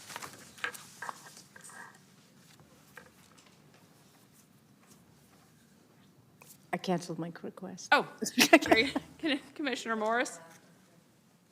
Thank you. I actually had 2 things. One, there was a memorandum that the city clerk team, did you all pass this around? This is a memorandum from the volunteer coordinator team at the Front Street Shelter requesting that commissioners assist them in trying to locate space for for vaccine clinics, generally for owned animals, for pets. So the shelter has been struggling with some expensive sites and asked if we would ask commissioners to approach their city council member and or others to see if there are facilities that would meet the needs for the vaccine clinics. I asked to outline what the needs are, like does there need to be a bathroom and a parking lot, et cetera, et cetera. So they put together this outline and have requested that if folks can help them identify any space, that would be good. And to get back to Shannon Quinn. So this is from the volunteer coordinator team at the shelter. And I have one other thing, which is I really want to be clear. My comment about so what was not about putting animals down. My comment was about this commission. Thank you, Commissioner Bagley.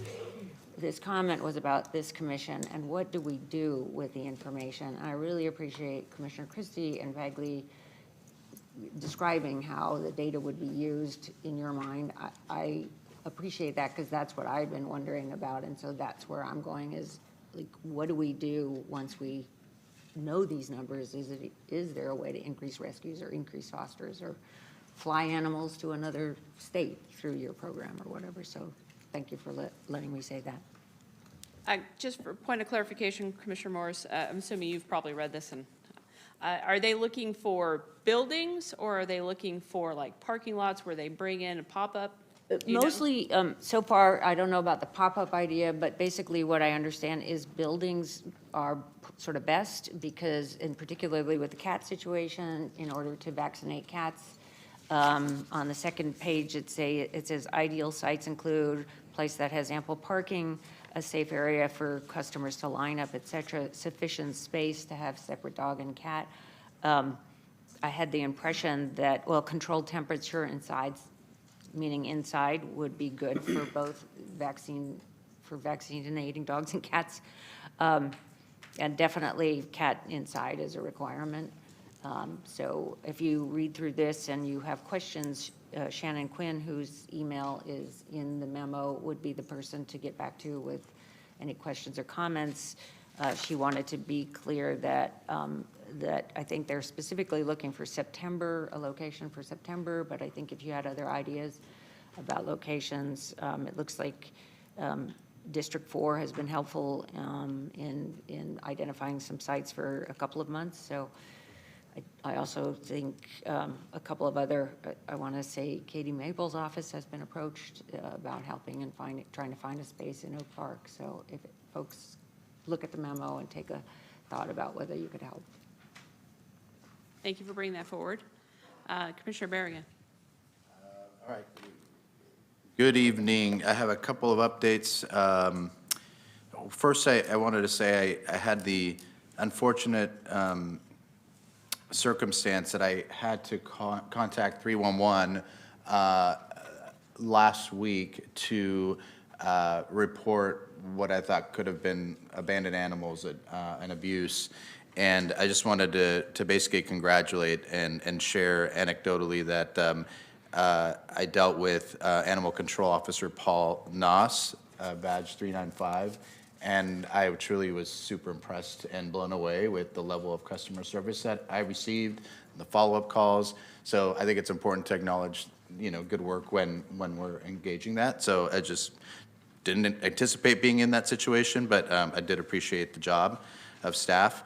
The other thing I mentioned, interest in some kind of survey, and I do have a draft underway, but I wonder if maybe I could ask to add to the follow-up log,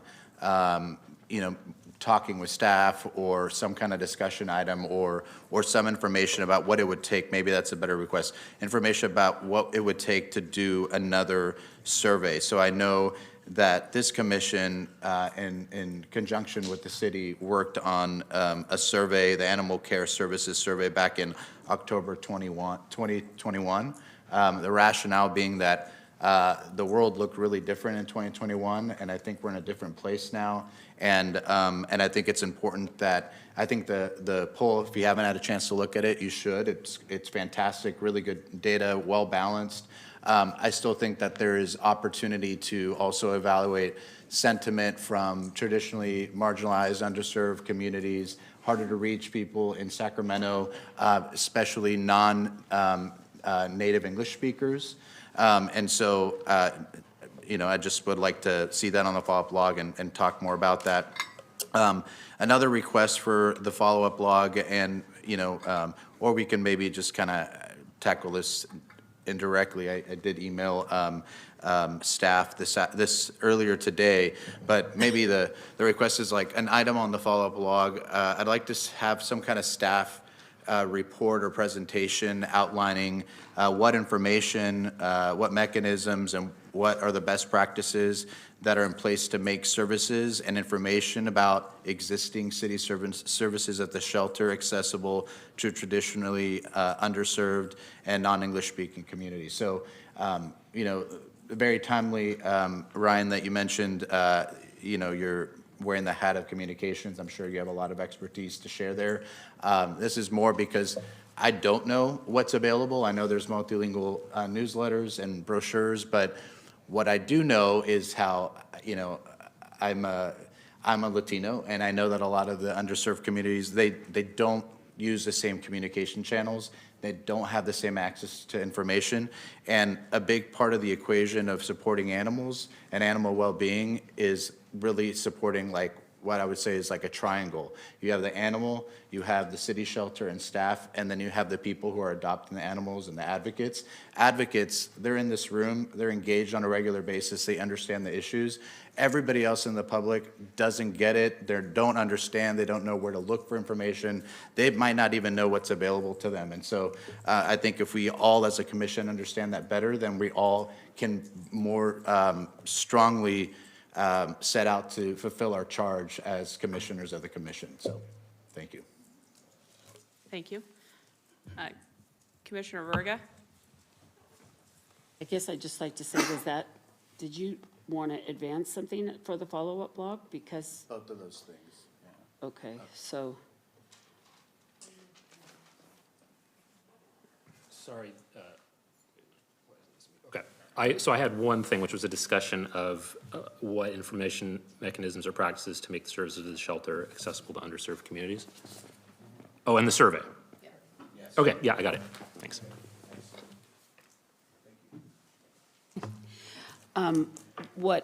Leah, to answer your question, and I don't think anybody here thinks that you don't care about animals being euthanized, and so I don't want you to give that impression, so, but what I think, what you just said is, what do we do? And I think that's precisely why we're here. And for instance, had final plea been agendized this time that we could have talked about as a commission, we could have made a motion to pass it to the city council and the mayor for consideration, okay? That is something that we could do, and I just want to make sure that everybody understands what our charge is that we have the ability to do that. Now, I know that staff at Front Street may not agree with that 100%, but that is something that they can, what our charge is for us to discuss and make decisions and make motions that go to the mayor and the city council. We're not changing the operations, we're not changing the policies, we're asking them to consider the changes that we're recommending here. And again, I like to always go back to what the purpose of this commission is providing advice and recommendations to the city council on strategies, policies, and programs designed to ensure and enhance animal care services provided by the city of Sacramento. So it really is for us to discuss and take a vote, and we can pass something immediately. We can make a motion to, if it's an agendized item, which it wasn't this time, and that's why that was a hard thing to know that we could have been doing something immediately to help animals right now, this minute, advancing that to the mayor and city council, final plea, that we were not able to do. So I wanted to say that, and with that, I would like to make a motion to advance the final plea, a follow-up log item to the next agenda to be heard as an agenda item discussion, please.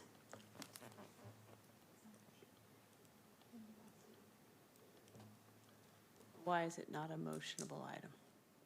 During commissioner comments, ideas, and questions, you can request that something be added to the log, but you cannot make a motion on it. Is that correct, City Attorney? That's correct.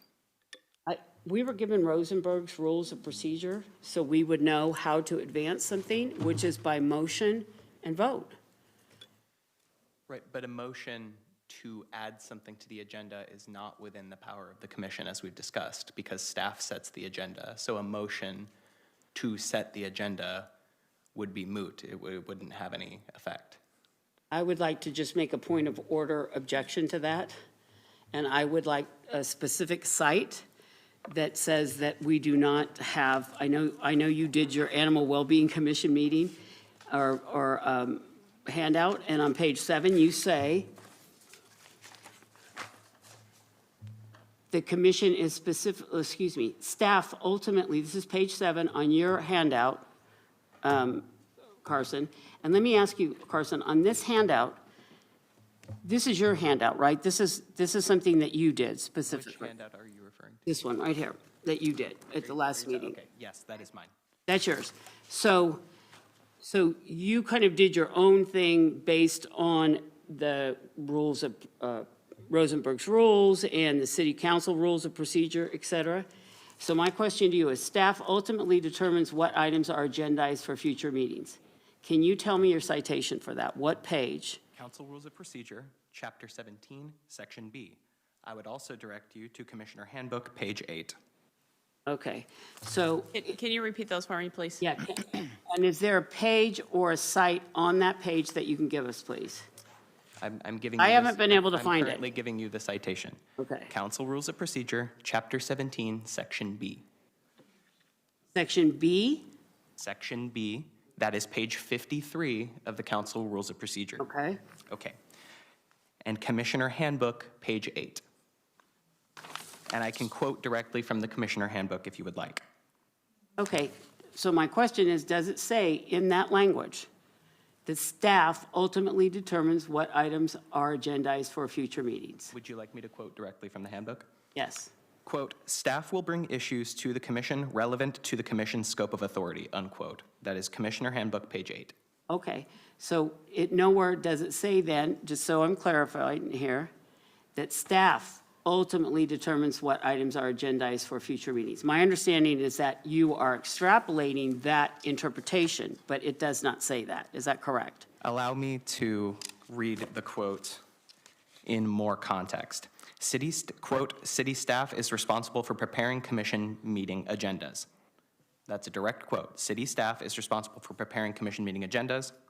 It is staff's role to ensure the agenda is prepared in accordance with the Brown Act and the City Sunshine Ordinance. Staff will bring issues to the commission relevant to the commission's scope of authority." That is in the Commission Handbook. Reading directly from the Council Rules of Procedure, quote, "Members may submit items under the purview of the advisory body for inclusion on a future agenda by orally making the request under ideas, comments, and questions." That is Chapter 17, Section B. So it does not say staff ultimately determines what items are agendized. I'm just saying it does not quote, unquote, say that. That is your interpretation. I quoted directly from the handbook.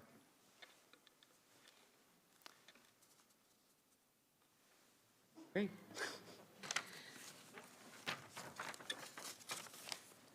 So, going on, I would at least like to say, I guess it's not a motion, but I'd like to say that I would still like it to be an urgent matter that could go in the next possible agenda. Is that legal? I believe so. I'm sorry, can you repeat that? I would like to request that the final plea that's on the follow-up log be added to the next agenda.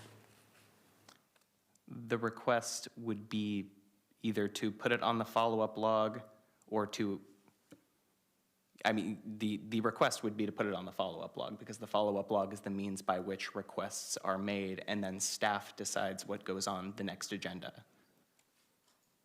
So point of order, I mean, it is a request. It is not a motion or directive, although I still, honestly, as chair, think there's a motion on the floor that should probably be addressed. And, but it is a request. Staff can do with it what they want, but it can be duly noted. Okay.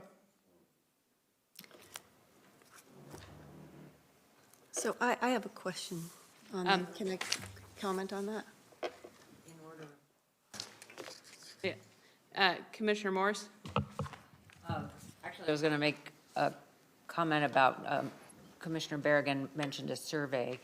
That was actually not under the auspices of this committee, or it was under the city audit department. And since Commissioner Berrigan had raised the idea of doing an audit, I remembered that there had been an audit, and I shared it with him.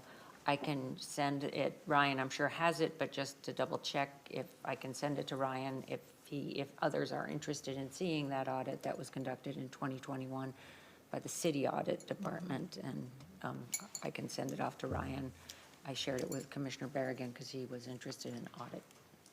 Yeah, if you could share it actually with the clerk's Well, I'll office give to it share to it. Ryan and To everyone? Send it to Ryan. send it to Ryan, and then he'll forward it. That'd be great, appreciated. Mr. Hinderman? Well, barring us finding, perhaps we can get the answer about, the anonymous poll for agenda items.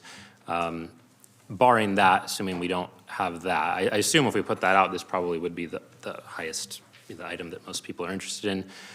Barring that, my sense is that, the marketing for the at-risk dogs, and I'd like to make it more of a discussion than just final plea. In my mind, final plea is kind of a sort of technique within the larger discussion of sort of outward marketing of euthanasia as a means of helping animals to get adopted, outward marketing of dates. So I'd like it to be a broader discussion, inclusive of the final plea program as an example or a model for how this has been done.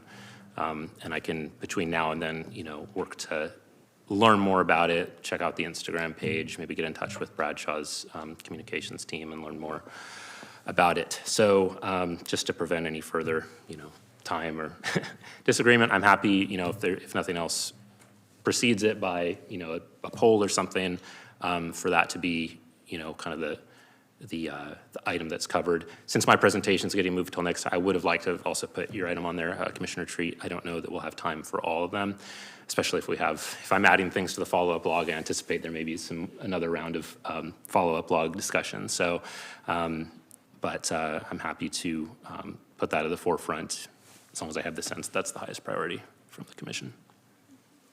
Thank you. Commissioner Benedict? Yes, I think, at least I need a little clarity, because when I read the handbook, and I brought this up at the first meeting, Council, it does say that the city staff is responsible for preparing the commission meeting agenda, but to me, that doesn't imply at all content. That's just an admin sort of duty.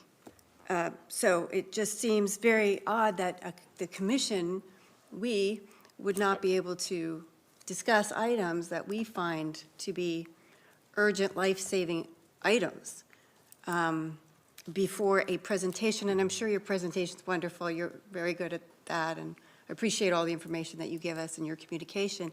But, we only have so much time, and, we kind of want to talk about, somehow be able to talk about the things that we feel are going to save more lives and make some changes. So we're just, for me at least, I'm hoping that we can somehow be more involved in creating the agenda, or putting our agenda items on like we had discussed, like get them off this follow-up log and get them onto the agenda. So however we can do that, if maybe we talk about it, are we allowed to discuss that at the end, or how do we get around this?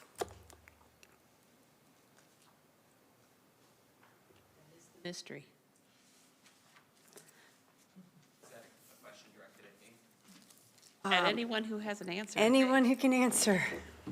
Well, sorry, it was a bit of a compound question, but I understand that there's maybe some confusion with the wording of preparing the commission meeting agendas.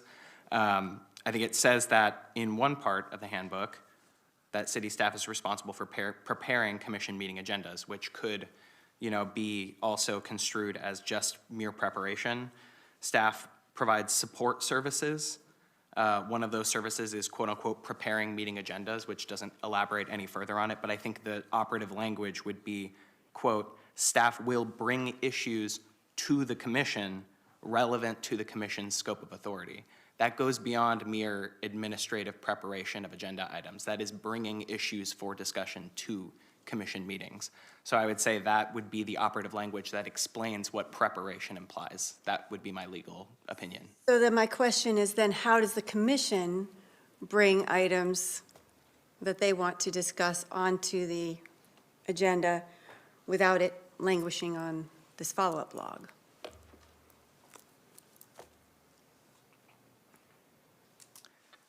The follow-up log is the appropriate means by which to forward agenda items for future consideration to be placed on future agendas.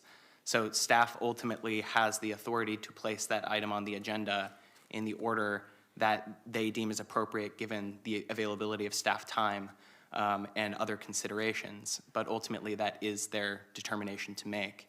And the follow-up log is the mechanism by which the commission is able to give their input into what future agendas should look like. And what if it's an item that requires no staff time or, report or anything like that? It's just a discussion item only. I would still go back to staff's ability to bring issues to the commission that are relevant to their scope of authority. So they ultimately decide what it is that they do bring based on the, different aspects through which they prioritize certain issues and agenda items. I think one of the concerns is, especially as like myself as a new commissioner and a few others as new commissioners, we look at this follow-up log and there are items that have been disregarded by city staff for a year, sitting on here. And, you know, it is a concern that the commission is not being allowed to do the function and make the recommendations on things that, that commissioners have felt compelled enough to request to get on the agenda and have been ignored. I mean, I can certainly see letting something languish that is completely out of the scope of this commission. But a lot of these are not. And in fact, most of these, or all of these really, are well within the scope of this commission. And yet, like, for example, today, we were presented with an agenda for us to do our due diligence and commission work on that contained none of the actionable items that the commission has wanted to discuss and wanted to bring forward so as to make recommendations to the city council as per our charter. Yeah, I mean, I understand that there are disagreements and some lingering frustrations regarding items of discussion. I don't have particular insight into how staff determines and orders their priorities. My job is just to outline what the jurisdiction and what the responsibilities of the respective parties in this situation are according to the city code and the clerk's official advice. So I can't speak to specific agenda items. I'm just trying to lay out where the lines are, who does what. Commissioner Berga. So in light of that, what we're just discussing here, I have a question for you. For me? Attorney, I'm sorry, I keep forgetting your last name. I know, it's got it right here. All right, let me be, so Vanderlinden, Mr. Vanderlinden. Question for you. Did the laws regarding how this commission works change from last year to this year? I'm not aware of any particular changes to the authorizing ordinance. And I ask that because I'm looking at the follow-up log language, in particular, the status portion of it. And I'm looking back from November of last year, of 2025, to this year. And for last year, I see staff will work with the chair to determine what can be added. Staff will work with the chair to determine what can be placed on the agenda for discussion. And this year, it's that staff will determine what month the item can be placed on the agenda. Staff will decide what time the item is placed on the agenda. And my understanding is there's no consultation with the chair or the vice chair regarding agenda items any longer. So I'm just wondering if something had changed in the law between last year and this year. I can't speak to specific verbiage within the follow-up log. Again, I have no role in the creation or the maintenance of the follow-up log. Although I am not aware of any specific changes to the authorizing ordinance of this commission.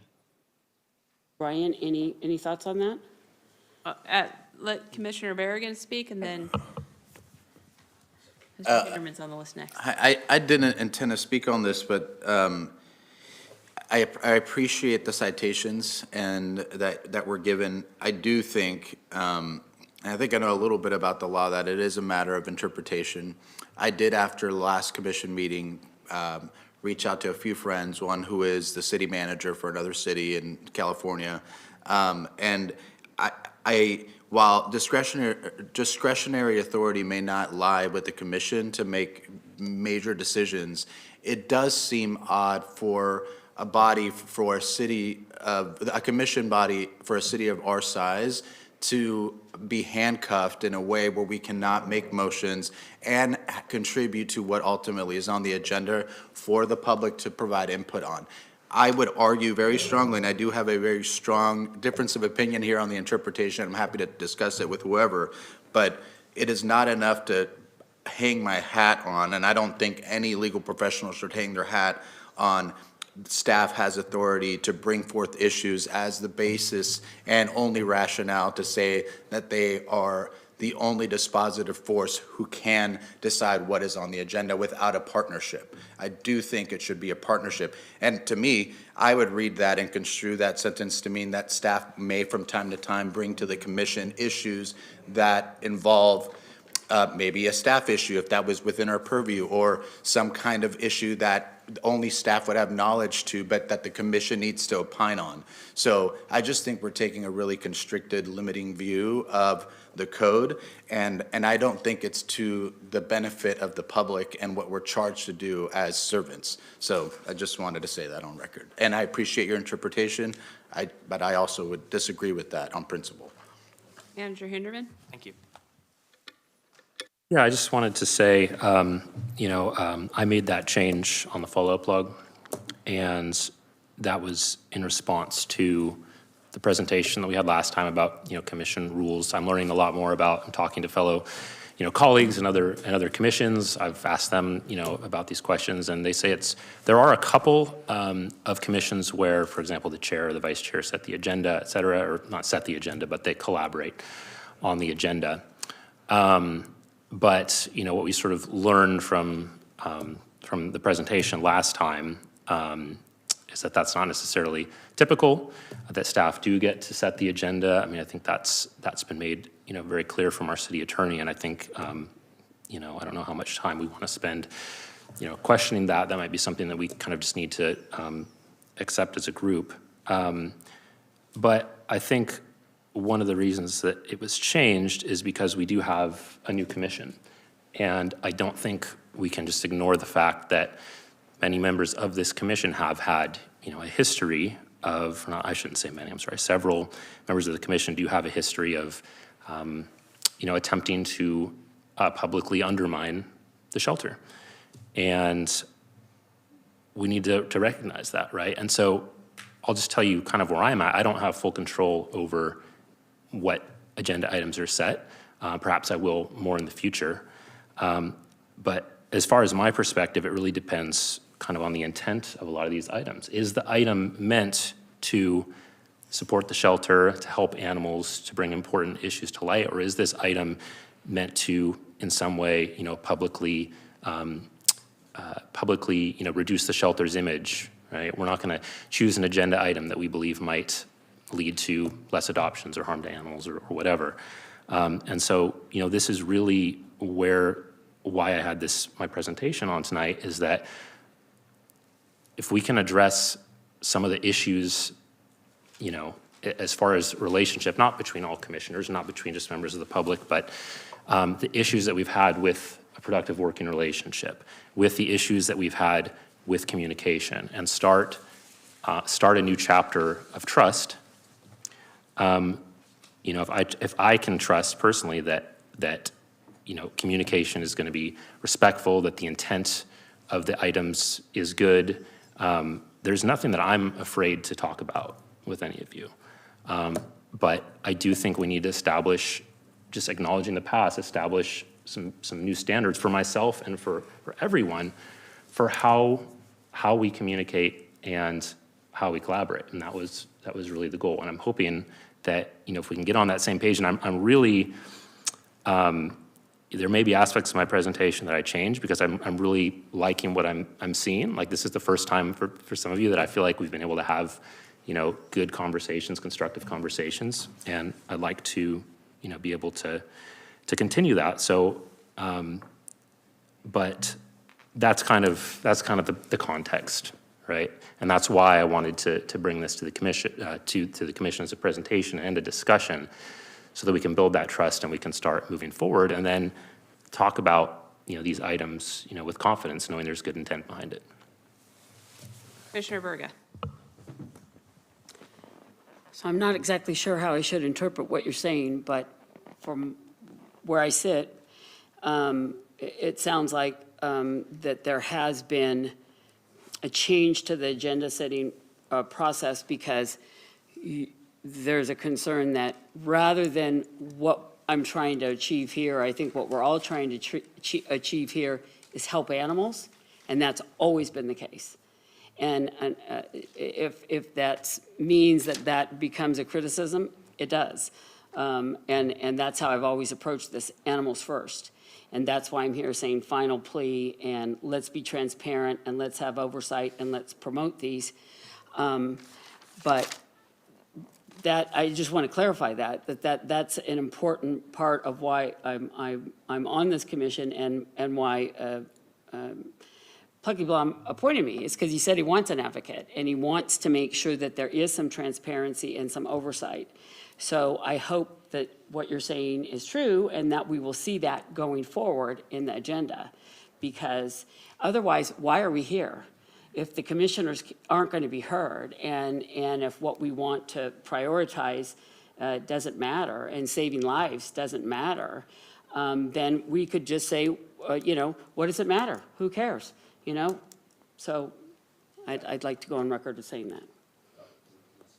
Commissioner Benedict? Yes, my comments in regards to, you said that, you feel like some of the commissioners or a commissioner or whatever might be undermining the shelter. I think that we're just trying not to undermine the animals. And you mentioned that, things on the follow-up log might not advance because they may be undermining the shelter, but I challenge you to take a look at this log and see if there's one thing on here that undermines the shelter. It's all animal activism related, this is all a voice for the animals. I mean, there's nothing negative about, other than maybe the SOPs. We need some SOPs, but that's just, we need those, right?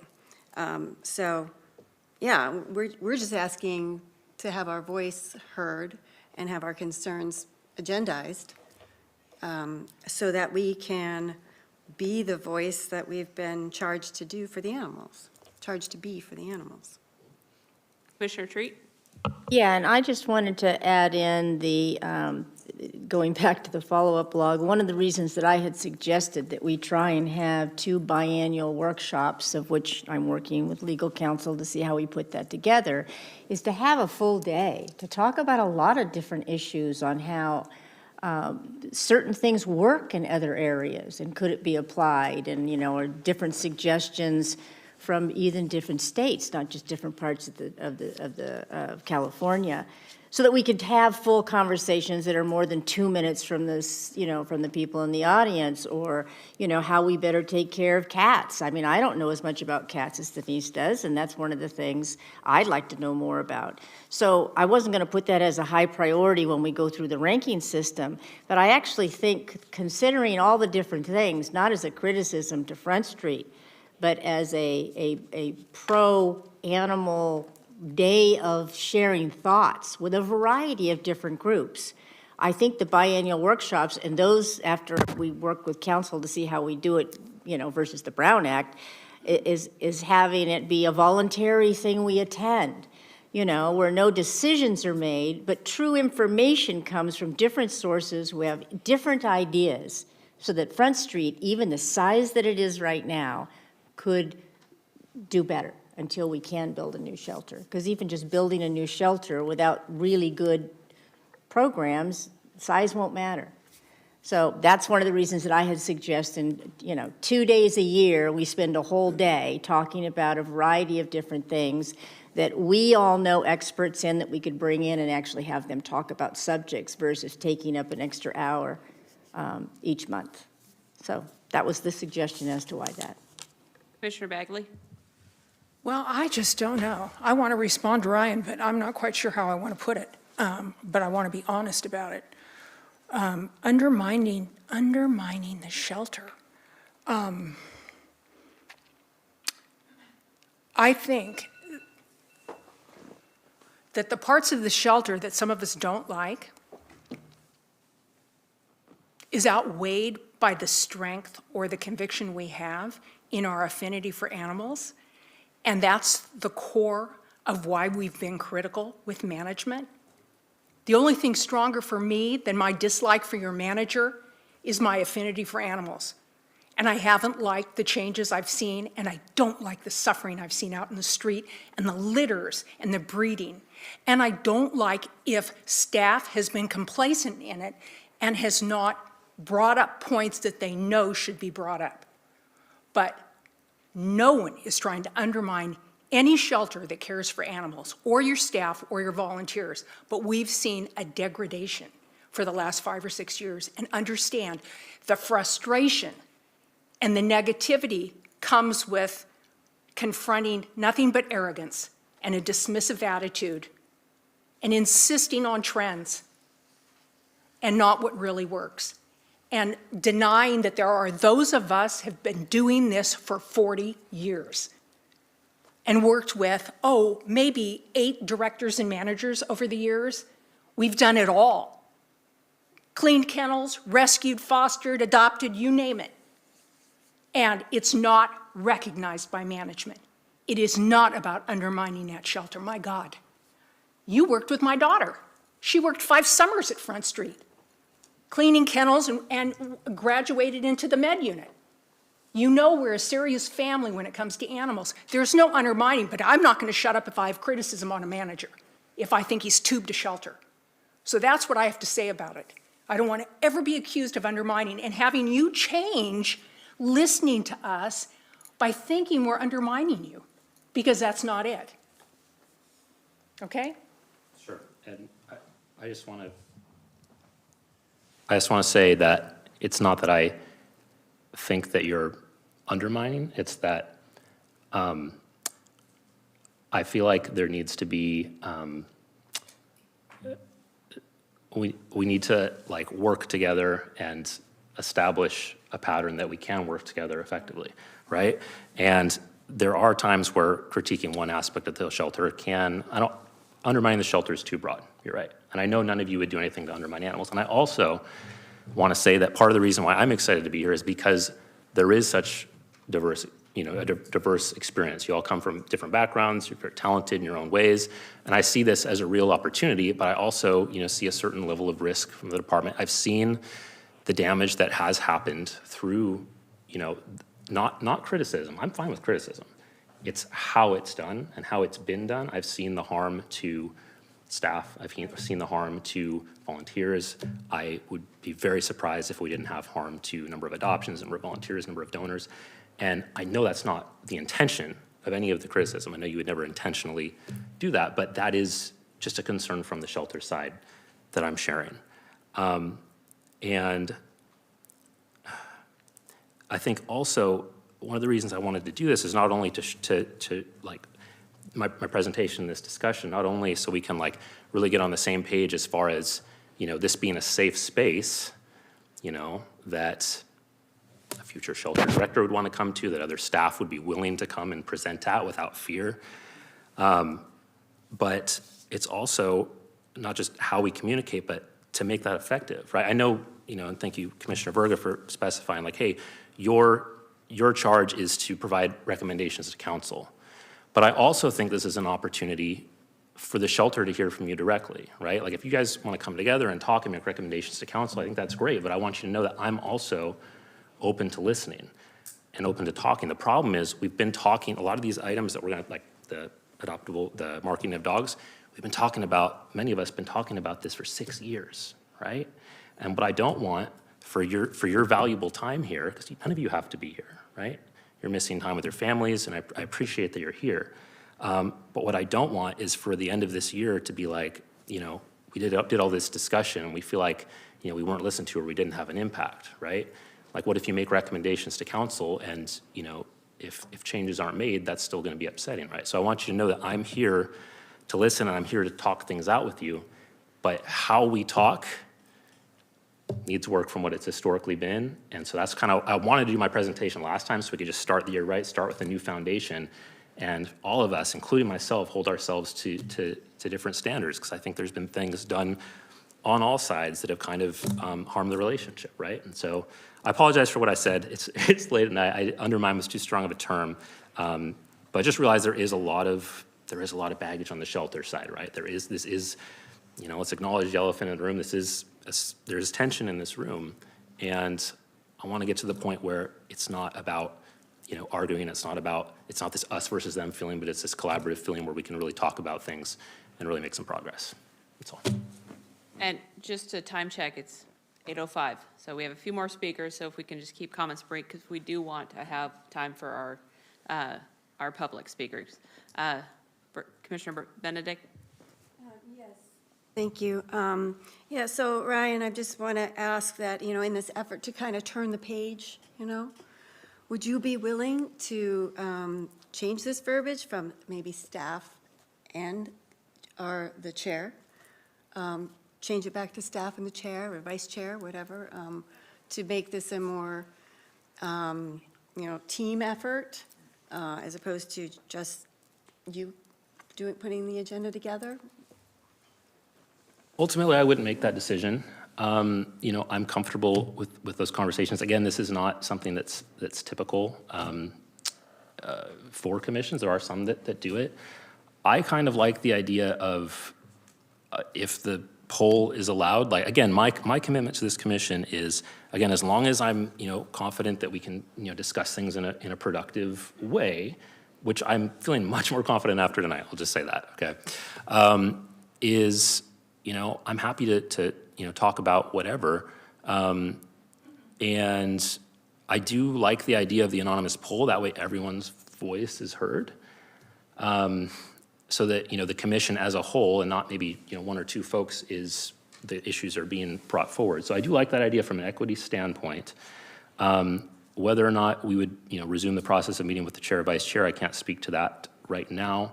But what I can say is that I will make my best faith effort, whatever method, we kind of talk about, to bring the topics, at least, one topic. There might be something I want to share sometimes too, new data or something like that. But, to include those high priority topics in commission meetings, So I know we're trying to get sort of the right to do these things, but I think with a good relationship that might not even be necessary, right? That's kind of the point. Commissioner Verga? So I'm glad to hear that it sounds like what you're saying is that you are committed to transparency and accountability and oversight, and you're okay with that. Because I think that at the end of the day, that's what the public wants, that's what advocates want. And I think one of the disconnects here is when we want final plea, in my opinion, why I want that is because I know it saves lives. And what your concern may be, or what Front Street's concern may be, is that it will expose that animals are being killed.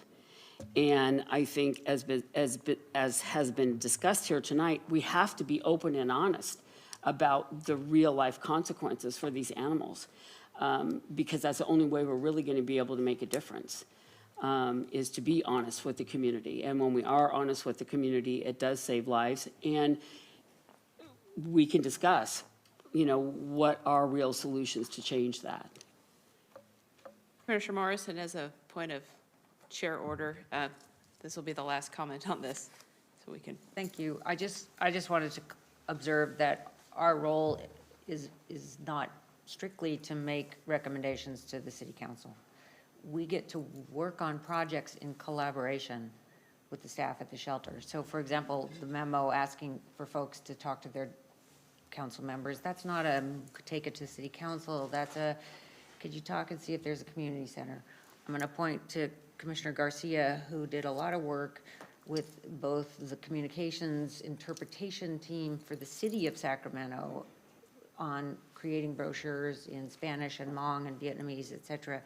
That didn't go to city council. It was work that was discussed, it was on a work plan. We thought it was a good idea. She had energy to do that. So not everything from this commission goes to the mayor and the city council.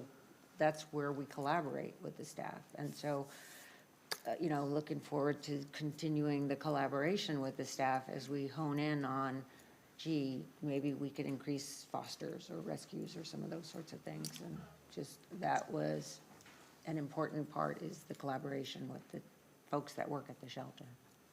So we will all look forward to the presentation next month, and hopefully this will be turning a page. I know that a lot of us, yes, you have, got to sit up here while, as public members, we got to voice our complaints, but now think of it as you now have this whole body of people who obviously have a lot of passion for the work, and a lot of time and energy to spend on projects and other things. So hopefully, we can really advance the work and the feeling of everything at Front Street, both for the staff as well as for the animals. So, public comments. We have 3 speakers. Yes. First is Susan Falcon.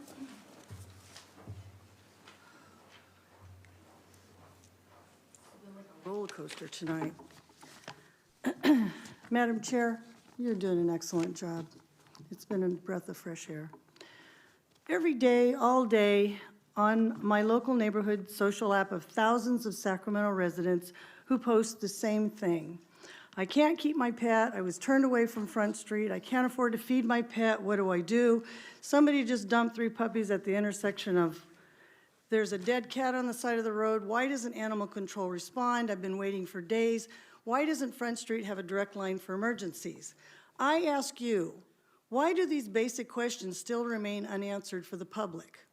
Why, after 6 years of the current management at Front Street, is the public still unaware of what to do? I thought humane education was a part of its mission. As a concerned citizen and someone who has attended every commission meeting here for the past 2 years, I'm here tonight to say this.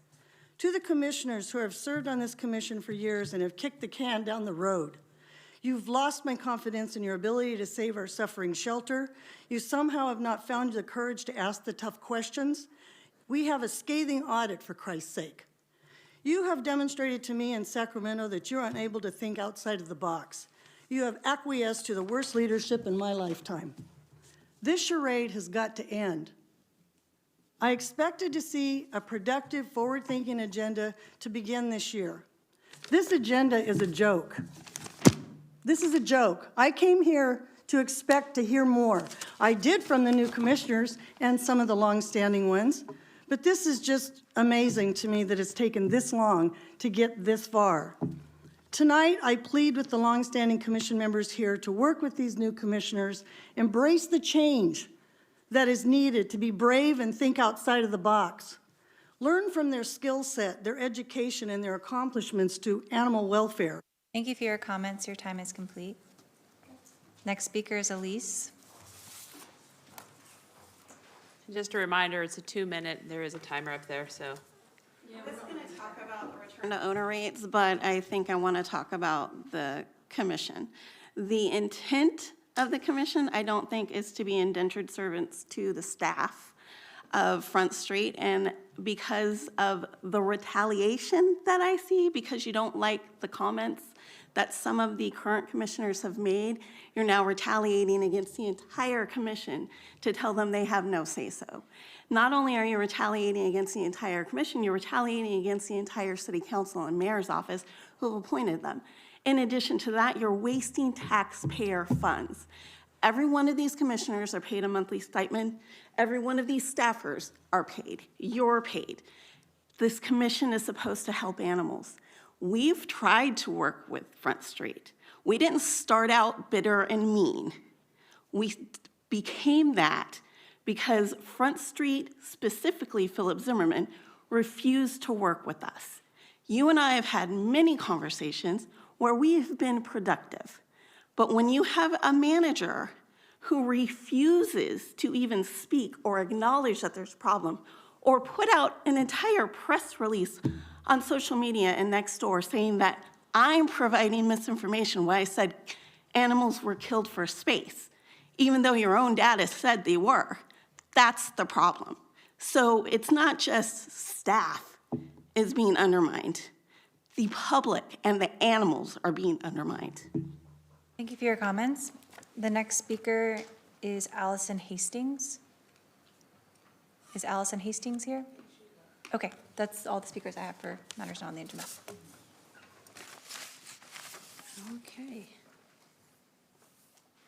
All right, so this concludes today's agenda.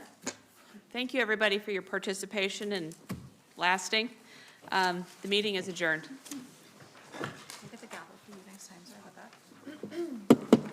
Perfect.